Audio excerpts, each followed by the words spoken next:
All right, hello everyone, and peace of Christ to all of you. Before we start today, let us be clear that for those who chat, you are welcome to chat and to say whatever you wish, but any aggressive, hateful, or violence words or language is going to cause you to be banned from my channel. We are not here to call Muslim names. If somebody says something silly, say to him, you are silly, but there's no need to be stupid.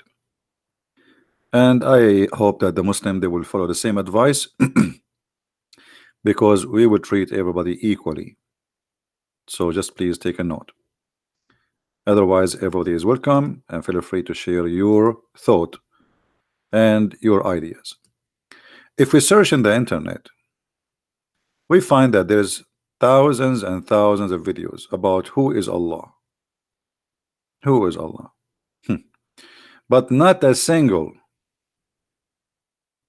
one of them can tell us anything about Allah. Nothing. You can watch them, all of them. They will say to you, Allah is the creator. But Allah in the Quran, He says He is the best of the creators. So Allah Himself, He got you busted, saying that He is not the only creator. Secondly, Allah the creator, but there is no witnesses of any creation He did. And Allah is disabled and able. So how He can be the creator? Allah the creator, but you do not know how the baby is created correctly. He think that the women have a sperm coming from her ribs and the man have a sperm coming from the backbone. Allah is the creator who He think that the sperm transform into a dead blood. Allah is the creator, but He think that He placed mountains in the top of the earth.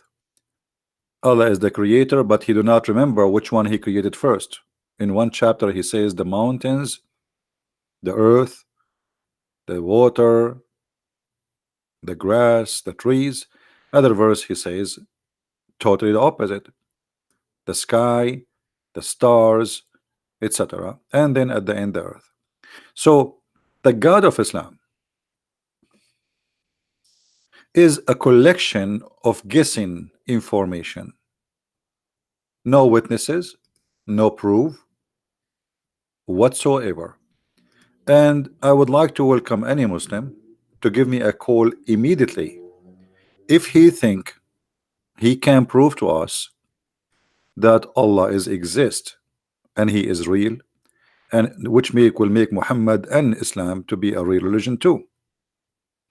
If there is any Muslim he feel like he can call me, please feel free. Only Muslims, no Christians.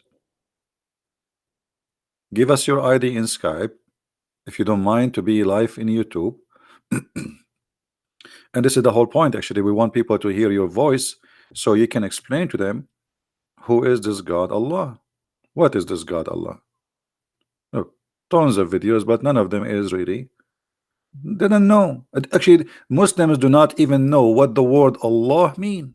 You believe it? Have you ever heard of a religion? The followers of this religion, they don't know what the name of their God mean. They don't know. Thousands and thousands of videos. Or what they say to you, Allah is the creator. Nice to meet you, creator. Muhammad himself, he have no proofs, he have no witnesses. As an example, Muhammad, he claimed that he went to the seven heaven. Seven heaven, there have to be seven. There is seven heaven and seven earth. Until now we could not find neither the seven earth or the seven heaven. So Muhammad, he went to the seven heaven. How he went? Even the Quran never mentioned that. You believe it? I mean, this book is a very funny book. Tons of stories about Muhammad went to the heaven. An angel, he took him and he fly in the top of a donkey who have no wings. It was a sexy donkey and it was very white, because there is no one can enter heaven in Islam unless it's very white, including the donkeys. If you go in chapter 17 verse number 1, this is the chapter of Al-Isra. It says that Allah, he sent or he took his servant at night to the second mosque. Okay, where is the trip to the heaven? Never mentioned. Have you ever heard of a God he forgot to mention the most important thing? Which one is more important, to take you to a mosque or to take you to heaven? Like, do Muhammad go to the space every day? Muhammad, he went to the space, and when he came back, he did not tell us he saw the earth is like, it looked like a ball. He did not tell us he saw the earth in a certain shape. He did not tell us that he lost his weight. He did not tell us anything except he rode on a donkey, and the donkey is so huge. And then when he went to the heaven, he found in the heaven the source of the water of the Nile River and Euphrates.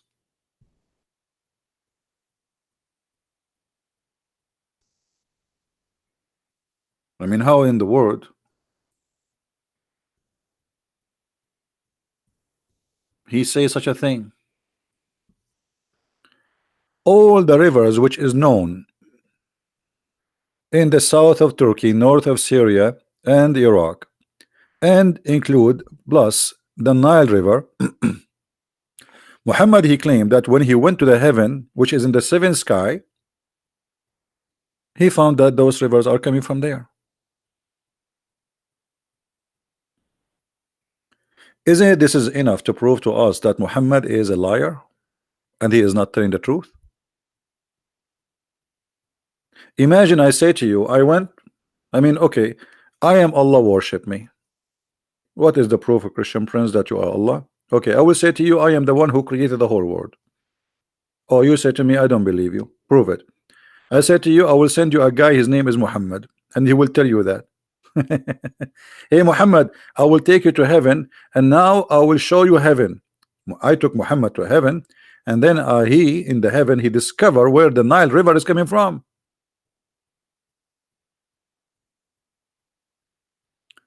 Isn't it this is alone is enough to prove that Muhammad is a false man? Do we have any nice Muslim gentlemen, especially if you are a scholar? I would like to see a Muslim claim to be a scholar with the beard. I like those guys with the beards because they are the easiest to demolish. Do we have anyone? So all this noise about the amazing Allah, the amazing Prophet, the amazing etc., and then we find that the Prophet, he is nothing better than Alice in the Wonderland. Actually, I can show you the tree of the Wonderland of Alice exists in the Jannah. According to Muhammad, not to me.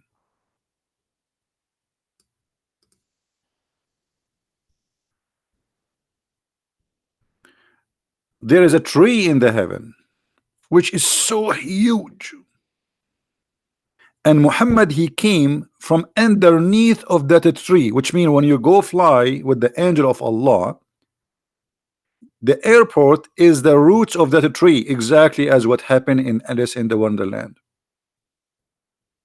Are we lying, Muslims? Are we lying?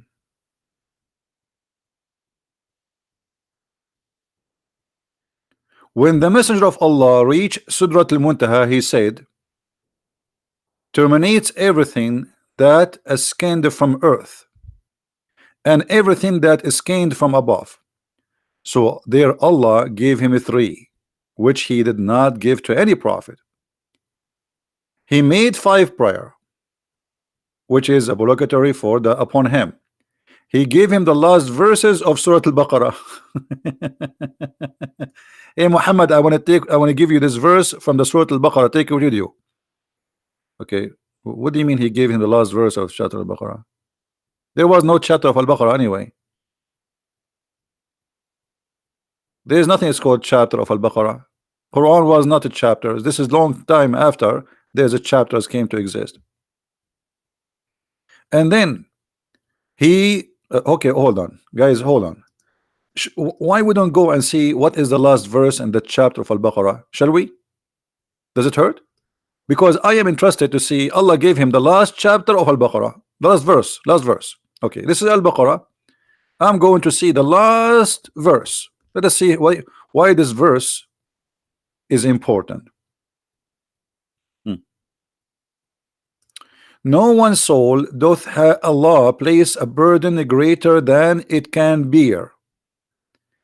It gets very good that it earn and it suffer.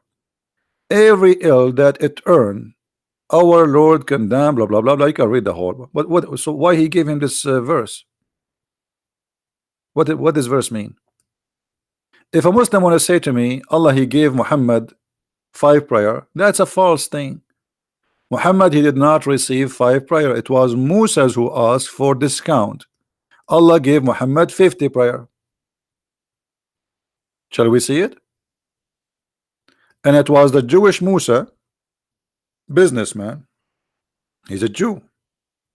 We know how to calculate, not like Muhammad.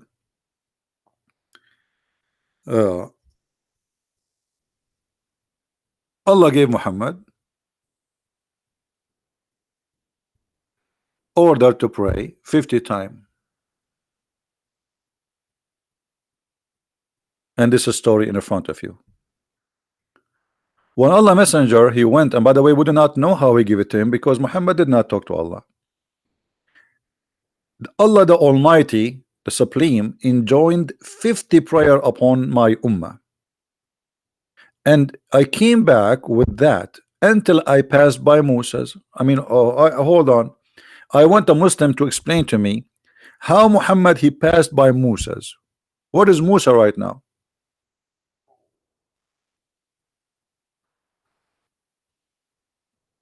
Muslims, where is Musa right now?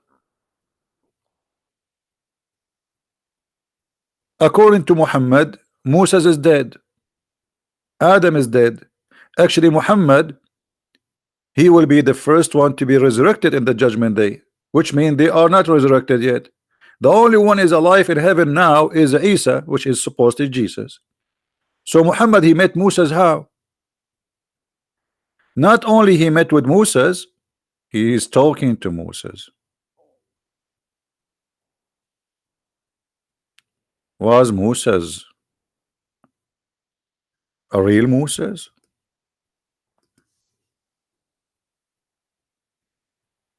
When Muhammad he said, I am going to be the first to be resurrected.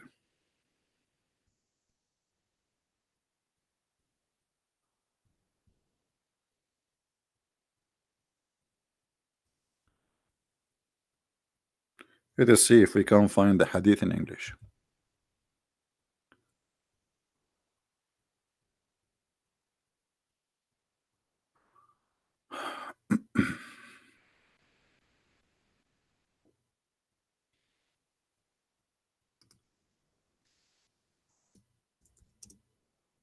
This one we did not find. We will find different one. Give me a second. You know, I don't like to mention something without showing it, because you know Muslim they will say, oh, he is where, how. So I don't like to say anything without showing a proof. Let us see.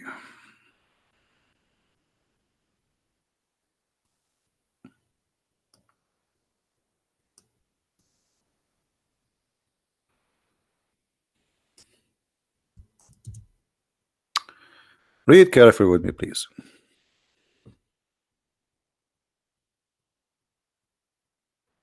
Who is the first one will become unconscious or conscious? Sorry. I mean, is dead, is a conscious, is asleep. He is going to be the first. And look how silly this is statement. Anyone notice what the mistake of what the silly mistake Muhammad he just made in this story? Who wanna help me here? Let us see who of you is really reading carefully. He will be the first one to be resurrected in the day of judgment. He will be the first one will be able to open his eyes. Okay, anyone notice what is wrong? Oh, Musa is already there. How he is the first one? He will be resurrected and he will open his eyes, but yet right away he will see Moses holding one of the pillars of Allah's throne.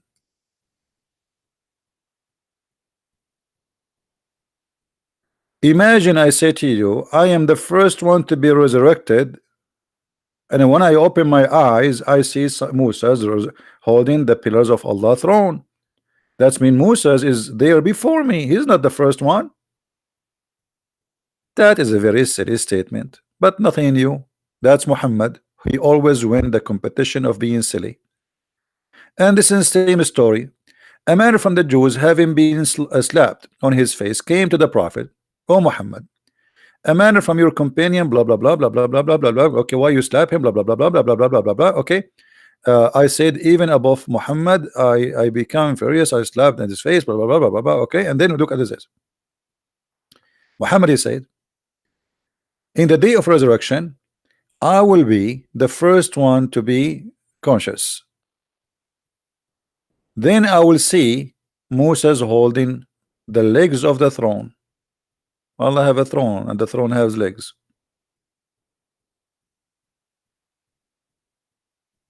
I will not know whether he has come to his sense before me, or that shock had been received at mountain. What is that?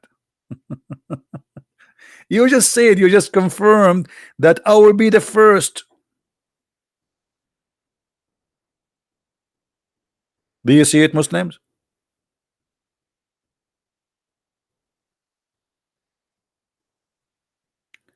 Zuha, she is a Muslim lady. She is saying the Prophet, he hates sin. That's false. The Prophet, he encouraged sin, and he himself was a cheater. Isn't it your Prophet? He said that in the judgment day, as long we are talking about judgment day, all the sin of the Muslims will be forgiven anyway, which means go and do as much as you wish, and he will place the sin of the Muslims on the Christians.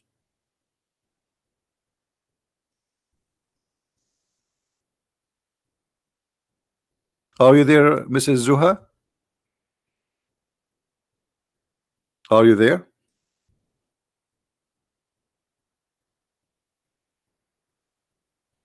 Let us show you the hadith.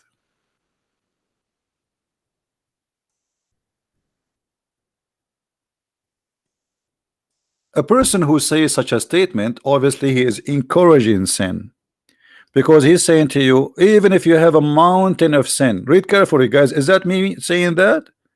This is Sahih. They cannot say this is Sahih Muslim, Sahih Ibn Majah. All of this is Sahih Hadith. They cannot say it's fabricated.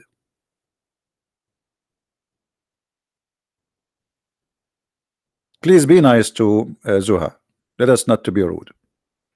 The Messenger of Allah said, Allah led those who came before us astray from Friday. Saturday was Jews. Sunday was for the Christians. And they will lag behind us until the day of resurrection. Allah even mislead us. Allah is a deceiver. He mislead us even from taking a Friday, because Allah chose a Friday for the best people. And here, if we read the hadith with me, please. And this is Sahih Muslim.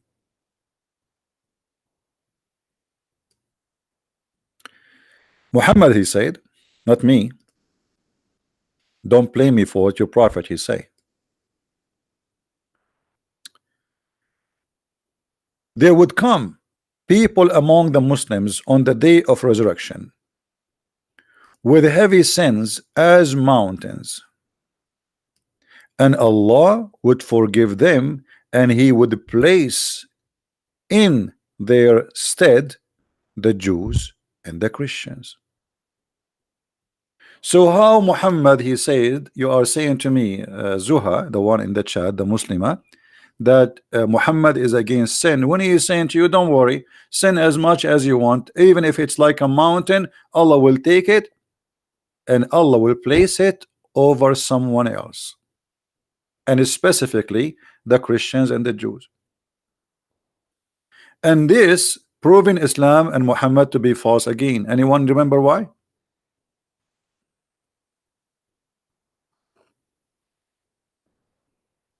Anyone remember why? Why this statement of Muhammad again proving Muhammad to be false?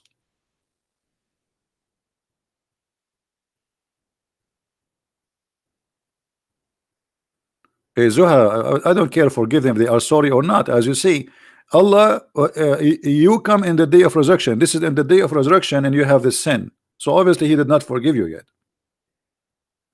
And what He will do, He will take your sin and He will place it in the Christians.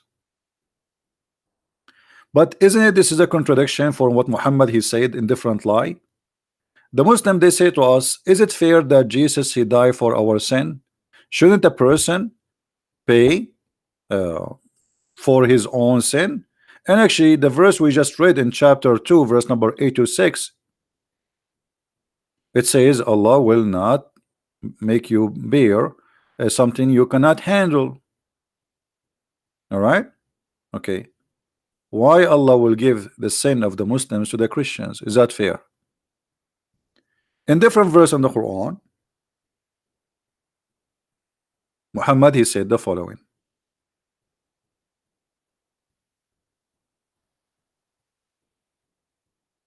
all those verses saying that nobody will pay for the sin of somebody else.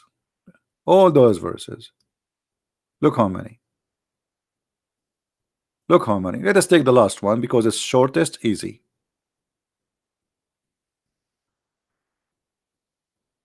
Namely, that no barrier of burden can bear burden of another. Nobody can bear the burden of other. And this is again a contradiction for this hadith and a contradiction for the Quran in different place. Why? Because Muhammad he claimed that in the day of judgment Allah will allow Muhammad to intercede. So if nobody bear the sin of others, what is intercession? How Muhammad he can intercede? And if nobody will pay for the sin of somebody else, how Allah will place the sin which is like mountains in the top of the Christians? This is why we see that Islam is really a kind of a silly cult. It's not even, it cannot be qualified to be a cult. Usually cults are smart. Cults is made by smart people. Muhammad obviously he is not. And this is why Muhammad he spent his life nobody believed in him. But then by the sword, when he joined with the gangs, the outlaw, we call them in Arabic as-Sa'alik. In America today they call them outlaw, or like in the time of the cowboy. The Sa'alik simply are people who they are cast out their tribes for they are ugly in crimes, which means their tribe they wash their hands from them and say they are not our sons, kill them. Muhammad he joined the Sa'alik, and the Sa'alik are criminals, pirate, and he started doing what Sa'alik do. That's why you see the Muslim they say Ghazwatul Rasul, which means the attack of the Prophet. All the attack of the Prophet, especially in the beginning, was against caravan of people who they are in the road. Have you ever heard of a prophet of God he attacked people traveling?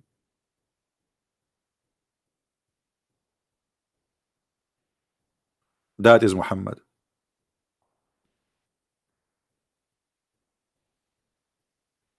If there is any Muslim would like to call me, if you feel like you can call me and you can prove us wrong, please feel free. You are more than welcome. And please, everybody in the chat, be nice to the Muslims and be kind to them.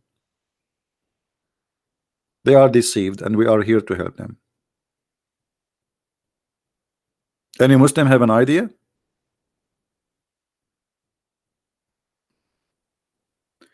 Now we go back to zero. After Muhammad he discovered that the Nile River and the Euphrates River are rivers from the heaven. Why Muslims do not make books about this? I mean, here we go. They make thousands of false videos about discoveries in the Quran. The prophet, he made a prophecy. Even they say that the prophet, he prophesied satellite dish. And look like Muhammad satellite dish was one of them was in Euphrates in the heaven, and the other satellite dish was in the Nile River in heaven.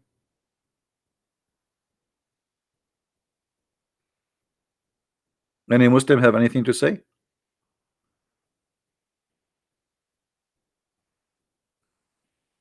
Anyone?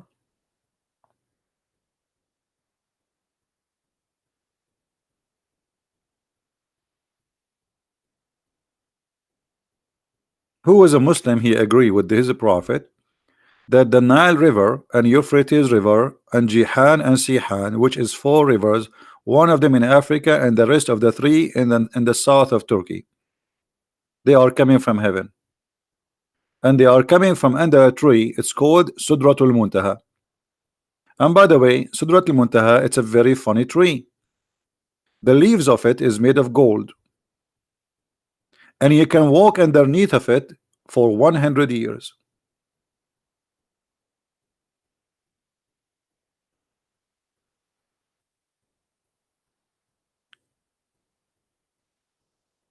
Any Muslim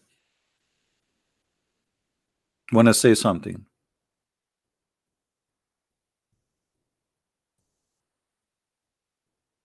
You know, I see that Muslims always proud about being Muslims, but they have no answer for anything.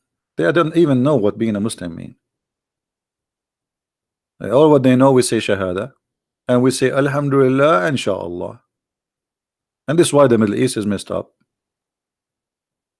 because everything is based on Alhamdulillah, Inshallah. I will do it Inshallah tomorrow if Allah will, and nothing will be done neither by Allah neither by them.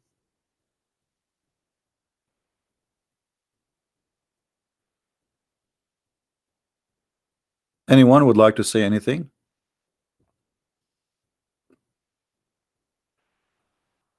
What is the tree which Allah he have in his backyard, which is the greatest tree in the whole universe? Anyone knows? Who is a Muslim knows?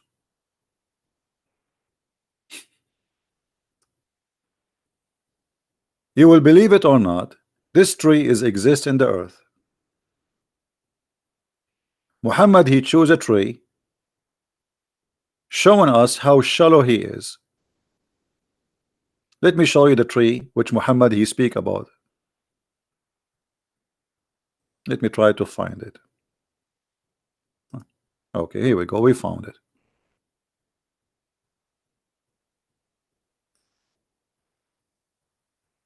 This is the tree Muhammad he spoke about. Muhammad is a desert man. He went to Allah backyard and he saw this tree in his backyard.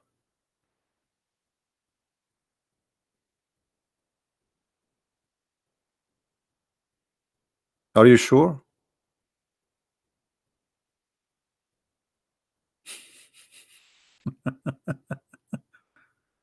What is that?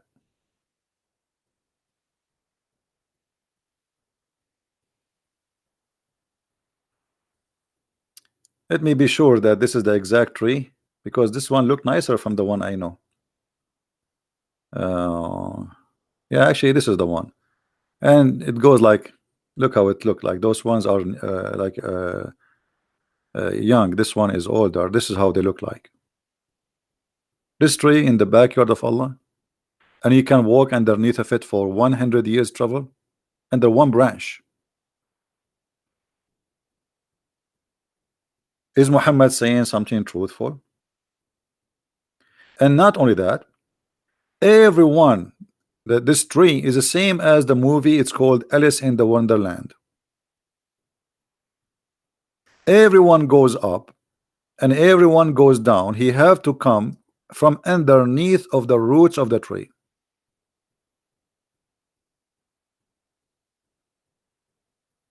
And nobody can pass that tree.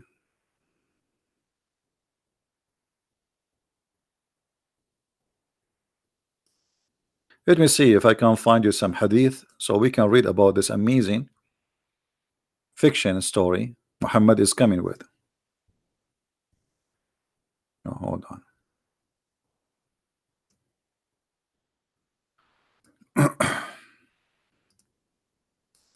Until now, we did not receive any invitation from any Muslim to call him, and I wonder why. Maybe they knew they have no answer, so they said to themselves, and I'm not going to talk about it. We will look funny. While I was traveling through paradise, a river appeared before me, whose bank had tints of pearl. I said to the angel, "What is this?" He said, "This is Al-Kawthar, which Allah granted you." He said, then he put his hand in the clay and removed musk from it. Then I raised up to Sidrat al-Muntaha, and I saw a magnificent light at it. Muslims, what is that? What is the light which Muhammad he saw in that tree which we just showed you the picture? And Muhammad he have a tent in a side of a river, and this is Al-Kawthar which Allah he promised Muhammad, and the mud of it is made from musk. I was raised to the lotus tree. This is the same tree, and I saw 4 rivers, 2 of which were coming out and 2 going in. Those which were coming out were the Nile and Euphrates. Any Muslim have a comment?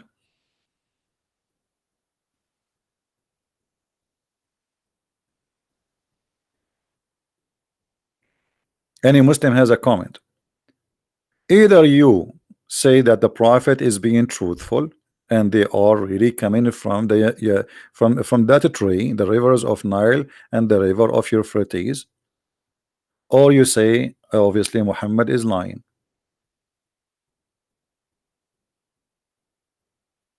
Anyone?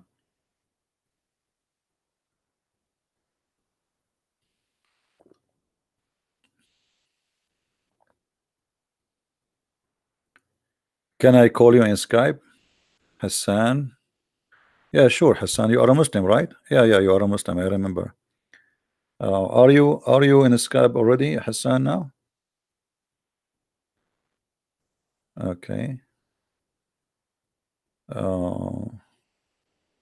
Is your account is Hassan R? It's the same, right? Okay.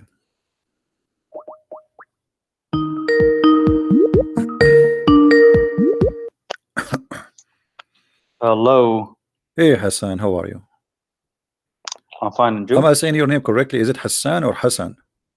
Hassan. Hassan, okay. Remember last time? Yeah, but you know, too many names in my. It's hard even to know who's the person who's. You know what I mean? It's impossible. Yeah. Anyway, last time, what do you think about this? I was with the Shia guys. Yeah, what do you think about this, Hassan? About the discovery of Muhammad, he found a river of Nile and Euphrates coming from the tree in the heaven of Allah, in the 7th heaven.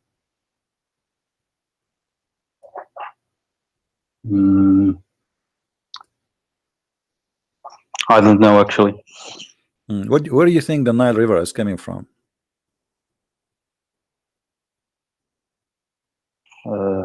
It is on the earth.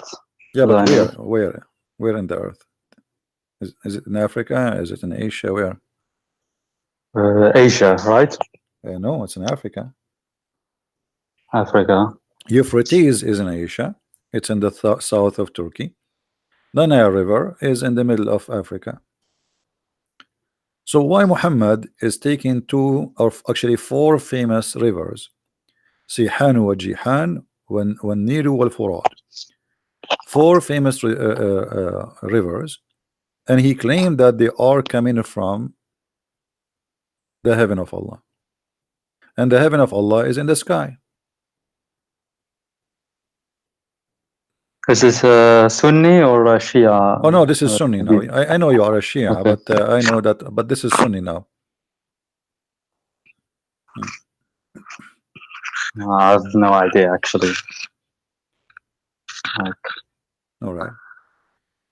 What you wanted to call me? You want to say something beside our topic? I wanted to talk about you about some topics. I don't want to change the topic, but Yeah, if you no, we will allow not me, change the I don't topic. know. We will not change the topic, but you can talk. You can answer me as a Shia, not as a Sunni. Forget about being a Sunni. What make you think that Muhammad is a prophet as a Shia? Well, they say like he was a really decent man, and He was a أهل البيت. decent man. Muhammad was a decent man. Is it true that he was accused of stealing underwear? I saw that, but I have Okay. I have no idea what the Shia tafsir says. So. Any one of your friends ever accused me that you stolen underwear before? No. It's funny, right? I'm not being rude to you, but I'm just having a conversation to show you how bad this is. So when the followers of a prophet of God, they accuse their prophet that he stole a piece of a clothing, and this piece of a clothing itself, they stole it from a Jew or from someone else. What kind of gang they are? What kind of people they are? Let us say you are a good person and you have good friends, and now you stole some fabric from somebody, and now you are fighting who took the underwear, and they are accusing that the prophet is the one who took it. And how the prophet he answer? Do you see the verse in the screen? Yes. Okay, what do you think about this verse? No prophet could be false to his task if any person has. Can I see the tafsir Yeah, you can see about the this tafsir, from no Shia? problem. But you see here the problem, the translation is false. It says no prophet can be false. It doesn't say false, it says Yaghul, which means he is a thief. No prophet is a thief. This is Yusuf I translation. Do you know any English translation for Shia so we can show it to you? If there's any famous Shia translation, you know? No, I don't know. I think translation is not the best option actually. They are saying Like, false. I don't know what the word false have to do with the word Yaghul. If we go to the Shia, I forgot, you speak Arabic? kind of not Because not really I good, don't know. but I quite understand. Do you know any website for the Shia have tafsir in English? What do you say? Do you know any website for the Shia have tafsir in English? Because I have, but No, it's in Arabic. I don't. You know, it is in Arabic. I have not. I don't think that they exist, but yeah, this is why I'm asking you, because you are a Shia, so maybe you have some information about that. Chapter 3, verse number 161. Let us see the Sunni first, as long this is what we have. Those things actually, neither the Shia or the Sunni, they really don't have a disagreement about those things. Let us see what is the reason or what is behind of this story.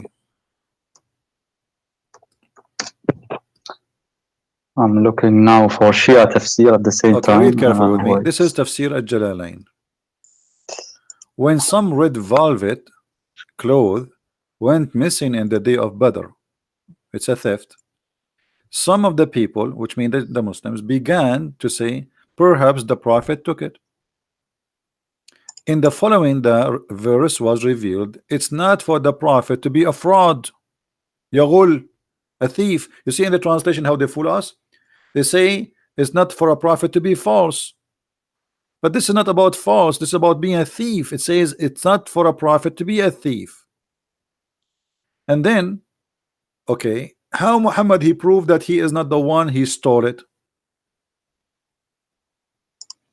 By giving a verse saying Allah said it's not me who stole it. Shouldn't Allah tell us who is the one who took it? What do you think, Hassan? If Allah is God, If Allah is God, shouldn't he knew who is the one who stole the underwear?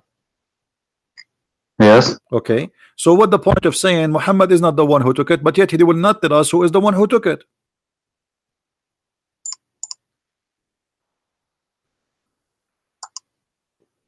Do you understand what I'm saying? If I am Yes, I God, understand. if I am God and my prophet was accused of being a thief, shouldn't I say to them, okay, it's not Muhammad, go to the house of this guy, I know everything, open his closet, or maybe take off his panty, you will see it.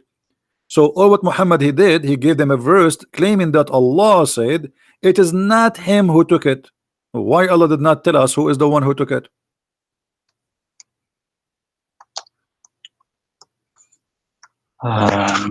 Imagine in the court, imagine we have a court and somebody was accused of stealing some lingerie from Victoria's Secret.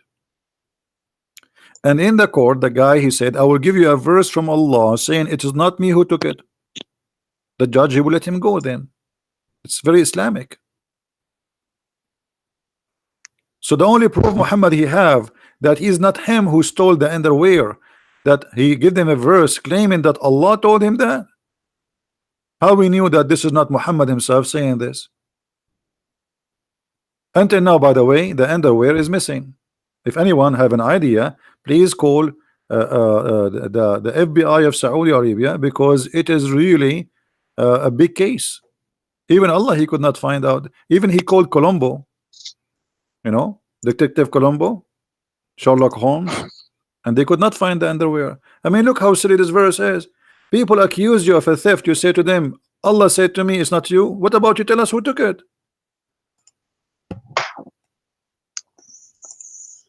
Okay, this is Tafsir al-Jalalain. It doesn't matter. Shia is not better, my friend. Shia is not better. If Shia is better, I can switch to the Shia, go to Arabic, because I don't have it here in English. And can we go? Yeah, we can go to the Shia. No problem. No problem. You go. Right, Let's go to use the this Shia. one. Nope. Tafsir al-Burhan. Yeah, okay. You can go to the Shia. Hold on. We can go here. They have. Let me show you what they have in the screen. They have Tafsir al-Quran al-Tabrasi, Ali ibn Ibrahim al-Qummi, al-Tusi al-Tabata'i, al-Kashani, al-Janbadi, al-Shirazi, al-Bahrani. Al-Burhan. Okay. Tafsir al-Burhan. All right, let's go to the al-Burhan. Okay. I'm just curious. All right.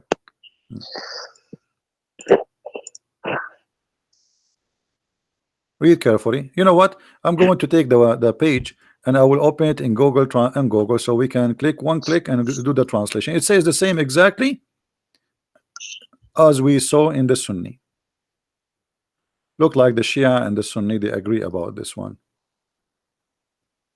All right, we are translating now. Here we go. This is Tafsir al-Burhan. You see the screen, Hassan? Yes, right. I'm looking at the screen. All right, it says in the top, Hisham al-Burhani. This is Tafsir Google, so you know, take that into consideration. It's not very accurate, but it's saying the same.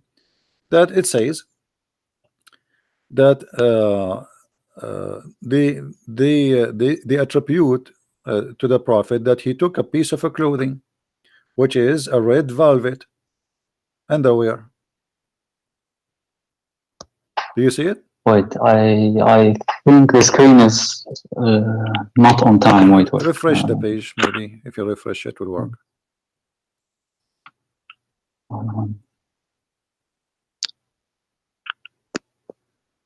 Yes, red velvet. Okay. Platter. Yeah. I don't know what it means. So it's the same. You know, they accuse him that he took a piece of a clothing, and Allah, he gave him this verse saying to them, he did not take it. Thank you very much. So what do you think about this madness? Muhammad is a prophet of God. Sorry, I'm losing my voice.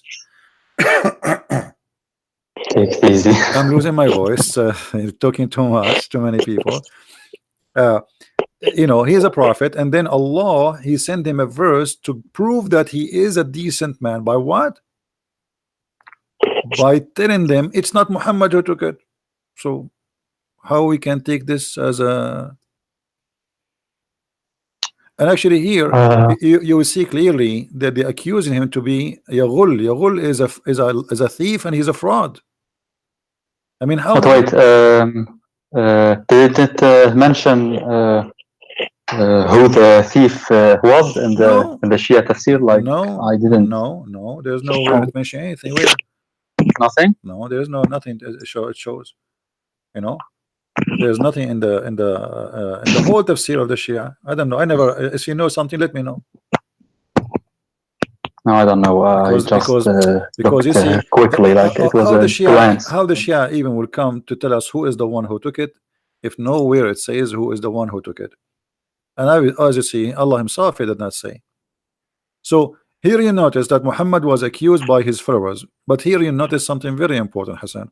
If you have a very good people, quality people around you, are they going to accuse you really of stealing clothes, and you are their prophet? What do you think? What kind of a gang Muhammad he have with him, to the point they accuse their prophet and leader that he is a thief? What do you think? Actually, that's strange, but you know, maybe it is possible if they are not decent and they want, like, they're not being honest. Well, okay, I mean, people can do they are not decent. horrible things. Okay, why the companion of the prophet are not decent? If the companion, the first to believe in him, they are a bunch of thieves and gang. So what kind of a prophet he is? You know, in the Middle East we say, if you want to know him, tell me who's your friend, I will tell you who you are. Correct? Tell me who's your friend, I will tell you who you are. If your friends are a bunch of a druggie and drug people, drug dealers, then you are like them. Do we agree? Yeah, they say there is a hadith that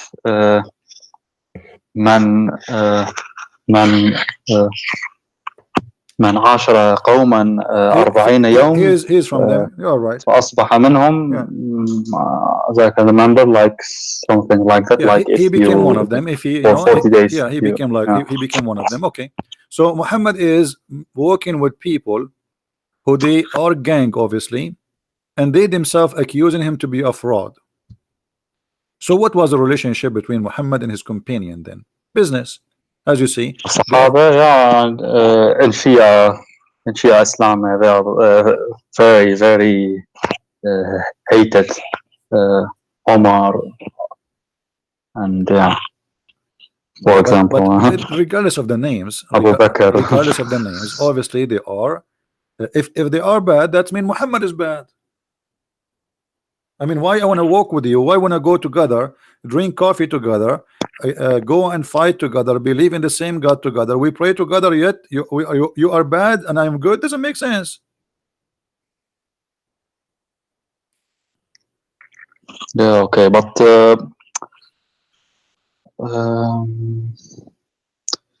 like were they good according to the Shia? Those Sahaba, like friend, before the Shia, before the death of the Prophet. The Shia, Omar, the Shia, they prove to us that the Quran is a fraud too. You Shia, you accuse Aisha she was a bad woman, even she was a whore. Is that correct? Oh, yeah, I don't know, but Sahibatul Jilal, you can go. She's very much hated. No. You can go right now and search in YouTube. You will see your scholars, they are talking about the hadith about Aisha. They call it Sahibatul Jirar al-Khudr. I'm just copying how the Shia they talk. يقول الحديث أن عائشة قد زينا جارية وطافت بها لكي تصطاد شبابا من قريش. This is how the Shia they speak about Aisha. Do you agree? Are you laughing? Aisha, guys, she decorated a slave girl so she can hunt young men from Quraysh. She want to sleep with them. This is what the Shia says. And by the way, this hadith is a Sunni hadith too. So you agree, and you said that the Shia says that Aisha, the wife of Muhammad, is a bad woman, right? Yes. Okay. But isn't it the Quran says the bad women, Allah will make them marry bad men? Yes, last time you showed me that. So, yeah. So Yes, I remember that. that means Muhammad is a bad man. If Allah will make bad men marry bad women, good women marry good men, and Aisha and Hafsa and many of his wives, they are nothing but bad women. So how this verse will work?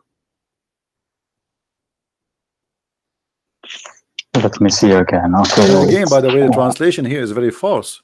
Like here, translation says bad women deserve bad men, and bad men are for bad women. The fact doesn't say that. It says الخبيثات للخبيثين والطيبات للطيبين.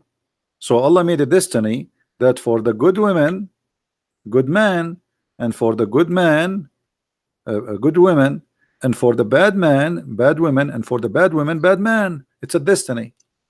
So how Muhammad he did marry a bad woman? She was maybe good back then. I don't know. Maybe. Yeah. Well, if there's nothing it's called was and became something else, Allah he knew the future. But in Shia Islam, we believe that there's something called قانون البداء that the future can be changed, like it is not written like the Sunni. No. You have you heard about that? Yeah. Al-Bada, something like that. Al-Qadar, the name of Al-Qadar alone is enough to prove that you cannot change it. The Qadar will change by Allah, not by you, which means you do something and Allah wants something, and what Allah wants is going to happen, not what you want. Okay, but yeah, I don't know. Yeah, قانون البداء. You know that, right? Yeah, but still, what is that then? What?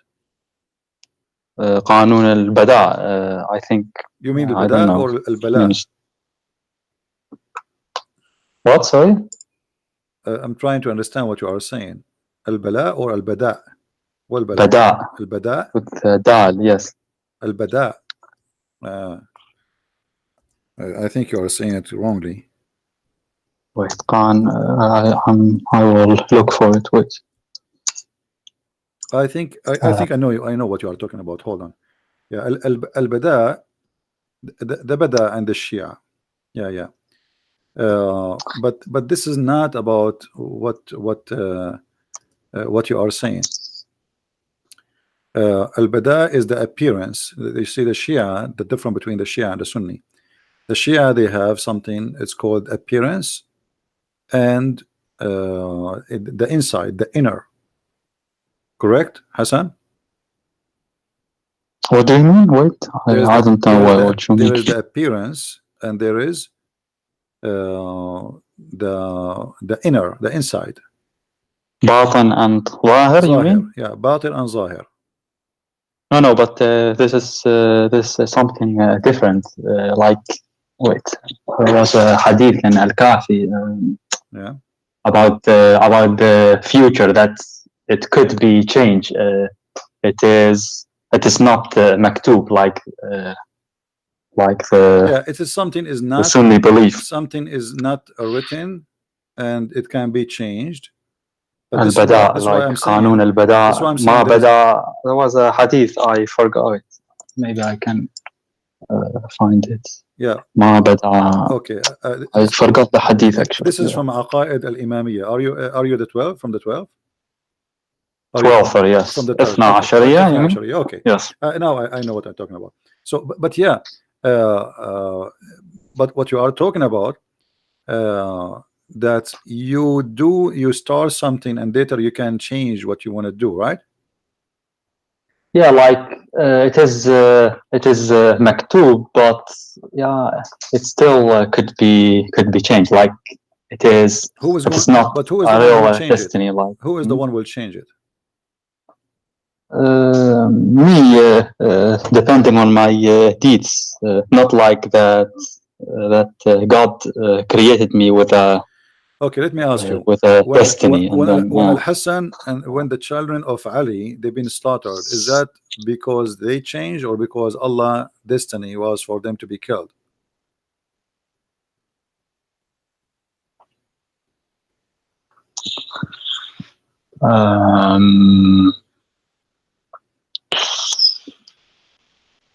Well, God knew it because the angels, I can't remember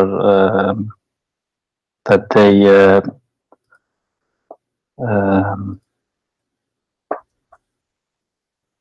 how do you say that in English? اشتكوا, like, yeah, I don't wait, the word, like they can you help me? I'm not sure. اشتكوا على الله because Complain to Allah. They yeah. complain to Allah. They What, sorry? they've been they rebel against Allah. Yes. Okay. Because God will create Adam, and then from Adam will bad people come and they will kill Al-Hussein. Yeah, so they knew it. That's what I know. Like, okay, in the beginning, before Adam's creation. Okay, I want you to go with me. They rebelled. So right. yeah, based on that, I'm now thinking. No. I want to show you something how silly the Quran is. Chapter 6, verse 148. Check chapter 6, verse number 148. Allah saying, the idolaters, those who worship idols, they say, if Allah, not if God. I mean, this translation is stupid. Let me try and change it. I don't know why he used the word God instead of Allah. Because Allah isn't it the same? No. Allah is a name. You cannot say you place it with the word God in translation. So those who take partner with Allah will say, if Allah had wished. Because if you say if God, we do not know what God is talking about, right? And this is not what the Quran is saying. The Quran is saying, Law Sha Allah. So they name the God, correct? You know what I mean? Law Sha Allah. Yeah. If he wants. As long it says Law Sha Allah, we cannot replace the word Sha Allah with if God want. You have to give the name because they named him here. It's Allah. It's not the word God. So look, the Quran is saying, as you just said, that you can change, right? You can change, but here Allah is refuting them, and He agree with you somehow. Look what He says: those who give partner with Allah, they will say, if Allah had wished, we should not have given partners to Him, nor would our fathers. So they are saying, well, this is our destiny. Correct? If Allah willed, do you agree? They are saying, not Allah. Allah is saying to them, no, this is your destiny. This is you choose that. Here He says, they are saying, if Allah willed, we will not take partners, which means we are doing this because this is Allah will, obviously. Because if Allah willed, we will not take any partner with Him. And He said, so did their ancestor argue falsely. Do you see it?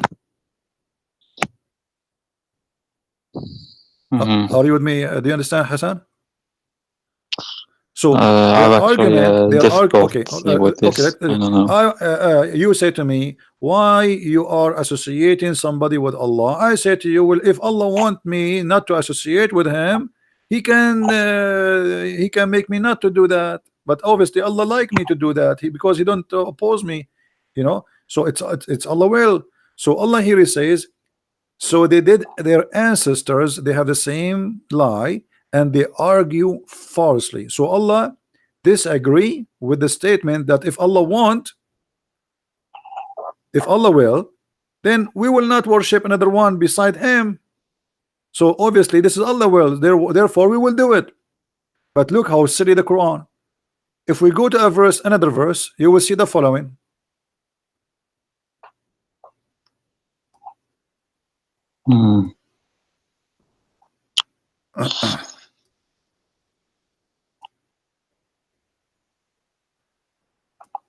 I will show you verses after verses.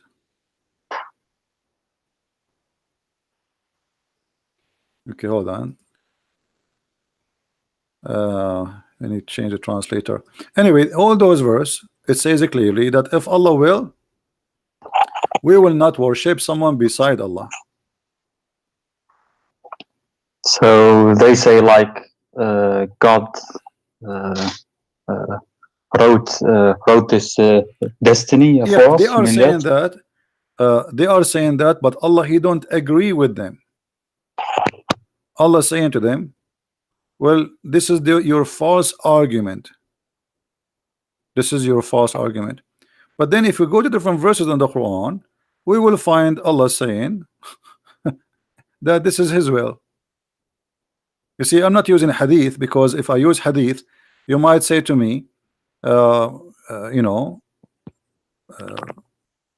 like I'm Shia, I don't agree with the hadith of the Sunnah. I want Shia hadith. Yeah, no, I'm not going to show you they Shia. say I'm like, not going to show you hadith. I'm going to show you Quran, which is more better.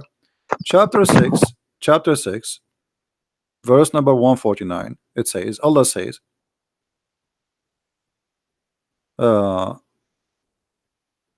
verse number 148, it says, the idolater says, if God had so willed, we would not have associated other with Him. But this is their this is a fabrication argument. But the verse after it, it says, Allah said to them, say, to God belong all the consumment argument. Had He will, He would surely have guided you, all of you, or right. Let me change the translator again. It's coming back to this translator. This guy is an idiot. I think he's using Google Translation.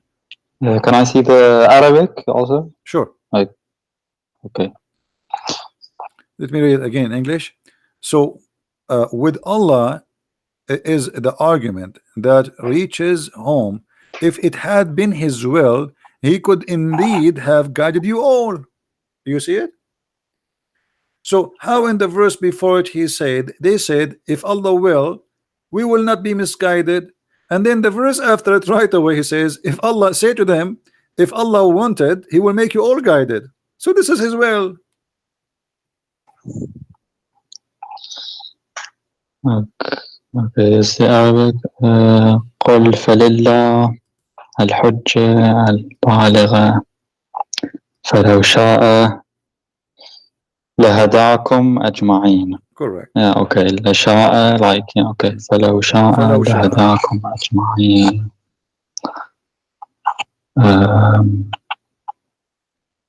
Can I see the tafsir of this ayah? You can, but I mean, this is very easy. I mean, if Allah wants, He will guide you all. Even this one need the tafsir. If Allah no, I'm just curious. They say like it's the same. You may never. Yeah, it's the same. If Allah wants, He will guide you. Your own tafsir. Okay. So if Allah wants, He will guide you all. Which mean what? If Allah wants, will guide you all. It's mean Allah don't want to guide you all. Isn't it obvious? Yeah, I agree. There are many verses. Okay. One says, if we go to different verse in the Quran, فزادهم الله مرضا. Thank you. Yeah. He increased the disease in their hearts, and right. Let me think.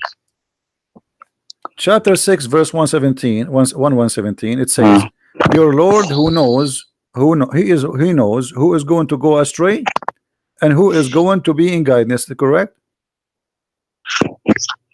What is that? It says, "Your Lord knows who is going to go astray." Actually, the translation is false. Yudil, it's meant to deceive. Who is going to be deceived, and who is the one to be guided? Inna rabbuka huwa a'lamu man yudil an sabilihi wa huwa a'lamu bil muhtadin. So it is Allah who knows who is going to be deceived and the one who will be guided. Okay, you said to me that you can change And in order to say you can change your destiny, then you should not, nobody should know, because it's a free will, have to do with you only, because you can change it anytime. But still, God knows everything, including if you the knew, future, right? if you knew yeah. everything, that's mean he knew what you will do, and that's mean you know it is there already. You change nothing. You think you change, but the fact you did not change anything. Okay, you change nothing. God knows everything, so yeah. No, okay, hold on. Chapter 13, verse number 27. It says, وَيَقُولُ الَّذِينَ كَفَرُوا لَوْلَا أَنزَلَ اللَّهُ عَلَيْهِ آيَةٌ مِّن رَبِّهِ قُلْ إِنَّ اللَّهَ يُضِلُّ مَنْ يَشَاءُ وَيَهْدِي إِلَيْهِ مَنْ أَنَابَ. Look at this joke. The unbeliever says, why not, why is not a sign sent down from his Lord? I mean, this is a very normal question, right? You claim to be a prophet, and we have the right to ask you, if you are a prophet, how come you don't have any miracles? Allah he answer, and look how funny the answer says, Allah he deceive whoever he want, and he guide whoever he want. What kind of God he is? The Muslim, they falsely translate the word deceive by saying he leave to astray whom he will. How he can leave him astray? The word in Arabic yudil. Yudil mean you deceive. So Allah will lead you astray by deceiving you, and he will do that whoever he will, and he will guide whoever he will. Okay, so you are saying to me I can change, but Allah is the one who deceive who he want, and he guide who he want. So in order to be changed, to go to heaven or to go to earth, do you have the freedom based on this verse, Hassan? Because the change you will do either will take you to heaven. Let me think.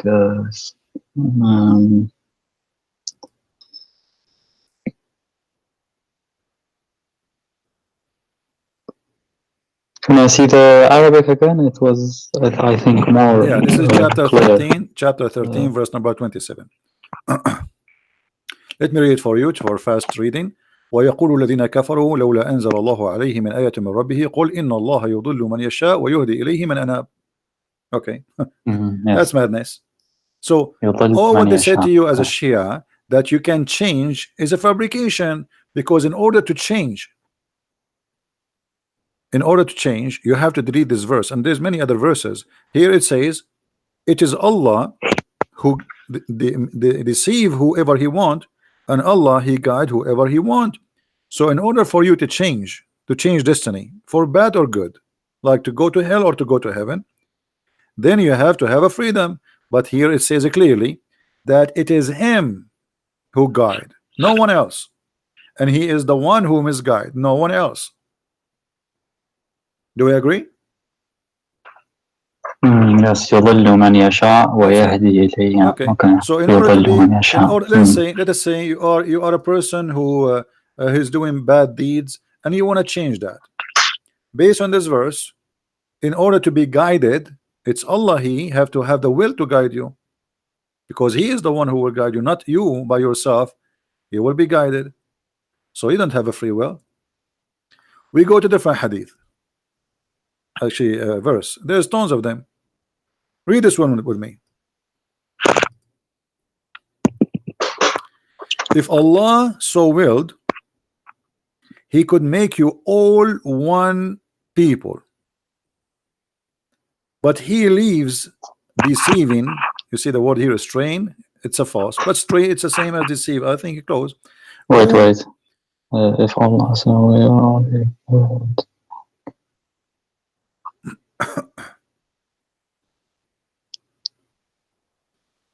Straying, yeah, يضل straying.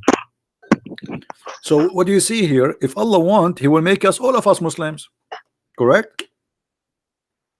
Or all of us Christians, all of us Hindus, or all of us kuffar. But Allah, he don't want us to be all of us one. It is the will of Allah. He is the one who decide who is going to be believer and who is the one to be not believer. So what's the point of this religion?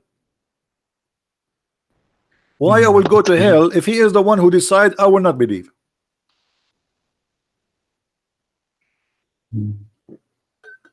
He leaves straying whom he pleases, and he guides whom he pleases. And again, this is a false translation. The word yudil have nothing to do with strain.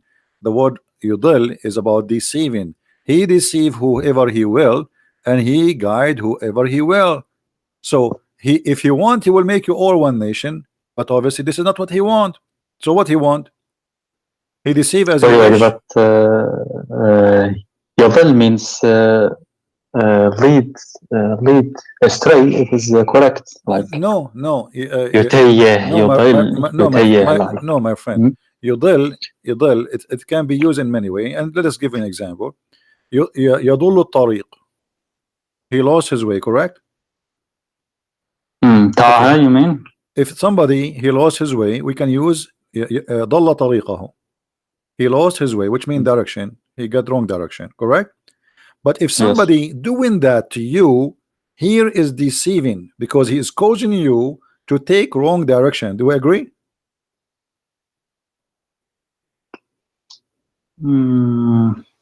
Okay, you want to go in the highway to go to Washington DC, and you ask me where to go from. I give you a different highway in purpose to deceive you, so you can go to different city. Is that a deceiving, or this is just I went astray? You can say it is deceiving. Okay, it is deceiving. Yeah, it is. So I am leading you astray. Both are them. Yeah, but no, he leaves you astray, which means maybe you yourself, you didn't, like, okay, he did not reach out to you to guide you. No, this is not the case. It says in Arabic, yudil. It's an act he did to make you astray, not something happened, you are astray and he let you there. You know, it's like I'm walking in the beach, I saw somebody is drowning and I did not give him arms, so he died. This is not what it says. He lead you to your death by deceiving you. All right, so Allah here showing us again how stupid this religion is, because if Allah, he is the one who guide who he want, misguide who he wants, so why I will go to hell or I will go to heaven? What I did? Nothing. Chapter 16 verse number 37. Read this one. This one is even more horrible. I will show it to you in Arabic first and we'll show it to people in English. إن تحرض على هداهم فإن الله لا يهدي من يضل وما لهم من ناصرين. What the heck? If you try, I don't see this. Wait. Okay.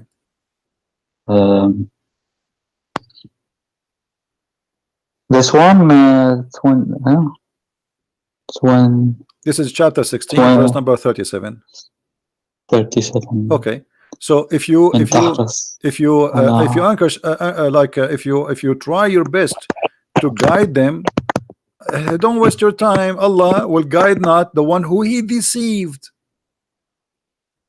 and those who he deceived, nobody can help them. And this is the Muslim translation. Do you see it? So how that can be possible?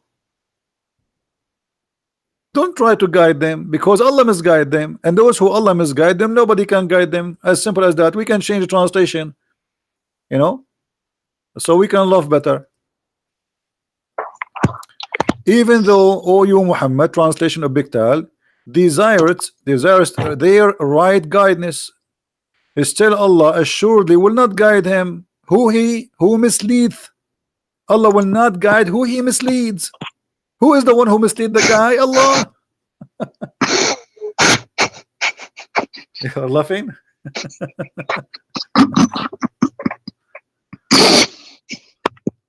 So what's happening now? So I don't know, man. So what kind of version this version is? What do they say then? That I don't know. They say in Shia that I thought that was indeed stupid to think that it is literally written. So they told me in Shia that's not the case. So Yeah, well, this is the Quran. I mean, they can't even. Okay, this They is can't even. Quran. Yeah, I agree. Yeah, This they is can't Quran. play So I'm play thinking like, games with it, you know, obviously, but they are playing games. They are, you know, and most of people they don't need, they don't study carefully, all right, and you know, a book full of contradiction. All of it is in contradiction, and the same can be found all over, like chapter 35, verse number 8. It's Allah who guide he who he will, and he misguide who he will, deceive who he will. which one again? This 35. This is why my book is called Deception of Allah. Go get my book. 123. Which one? 35, verse number 8. 35. For Allah, He deceive, not astray, whom He wills, and He guide whom He wills. That's it. It's His will to be deceived or to be guided. Okay. And the Quran is full of this. All the Quran is like that. What kind of book this book is? And imagine in the Quran, in chapter 2, verse number 26, Allah will give you a parable, and then this parable will guide many and will misguide many. What is that? How stupid that is. I will tell you a story, and this story will misguide many and will guide many. Do you see it?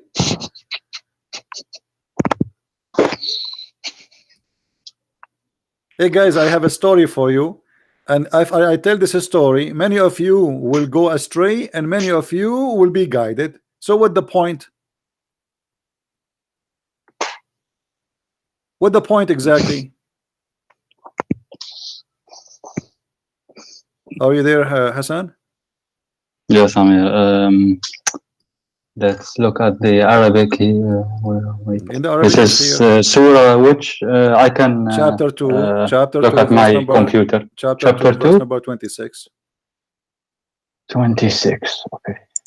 Let's have a look. إن الله لا يستحي أن يضرب مثل ما بعوضة فما فوقها فأما الذين آمنوا فيعلمون أن الحق من ربهم أما الذين كفروا فيقولون ماذا أراد الله بهذا المضر يضل به كثير ويهدي به كثيرا وما يضل به إلا الفاسقين. But the verse before it says that the one who Allah is misguided is misguided by Allah, and now he's saying the one is misguided is the bad one.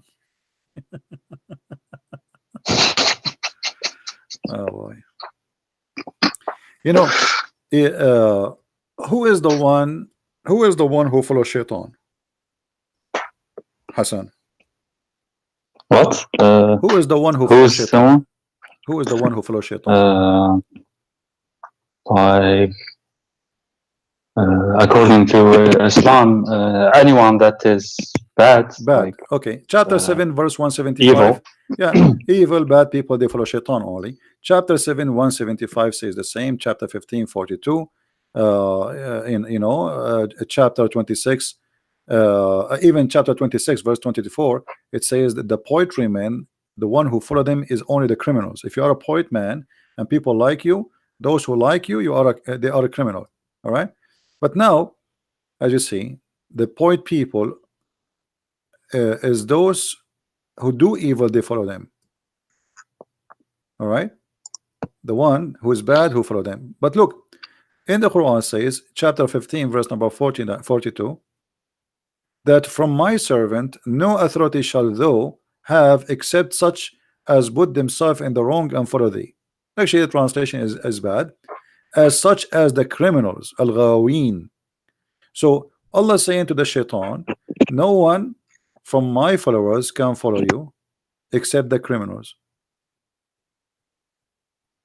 So how none of my followers can follow you? Yeah, except the bad ones. Only bad ones will follow shaitan. Shaitan have no authority over the good ones. Correct? So how Shia and Sunni, they say shaitan deceived me.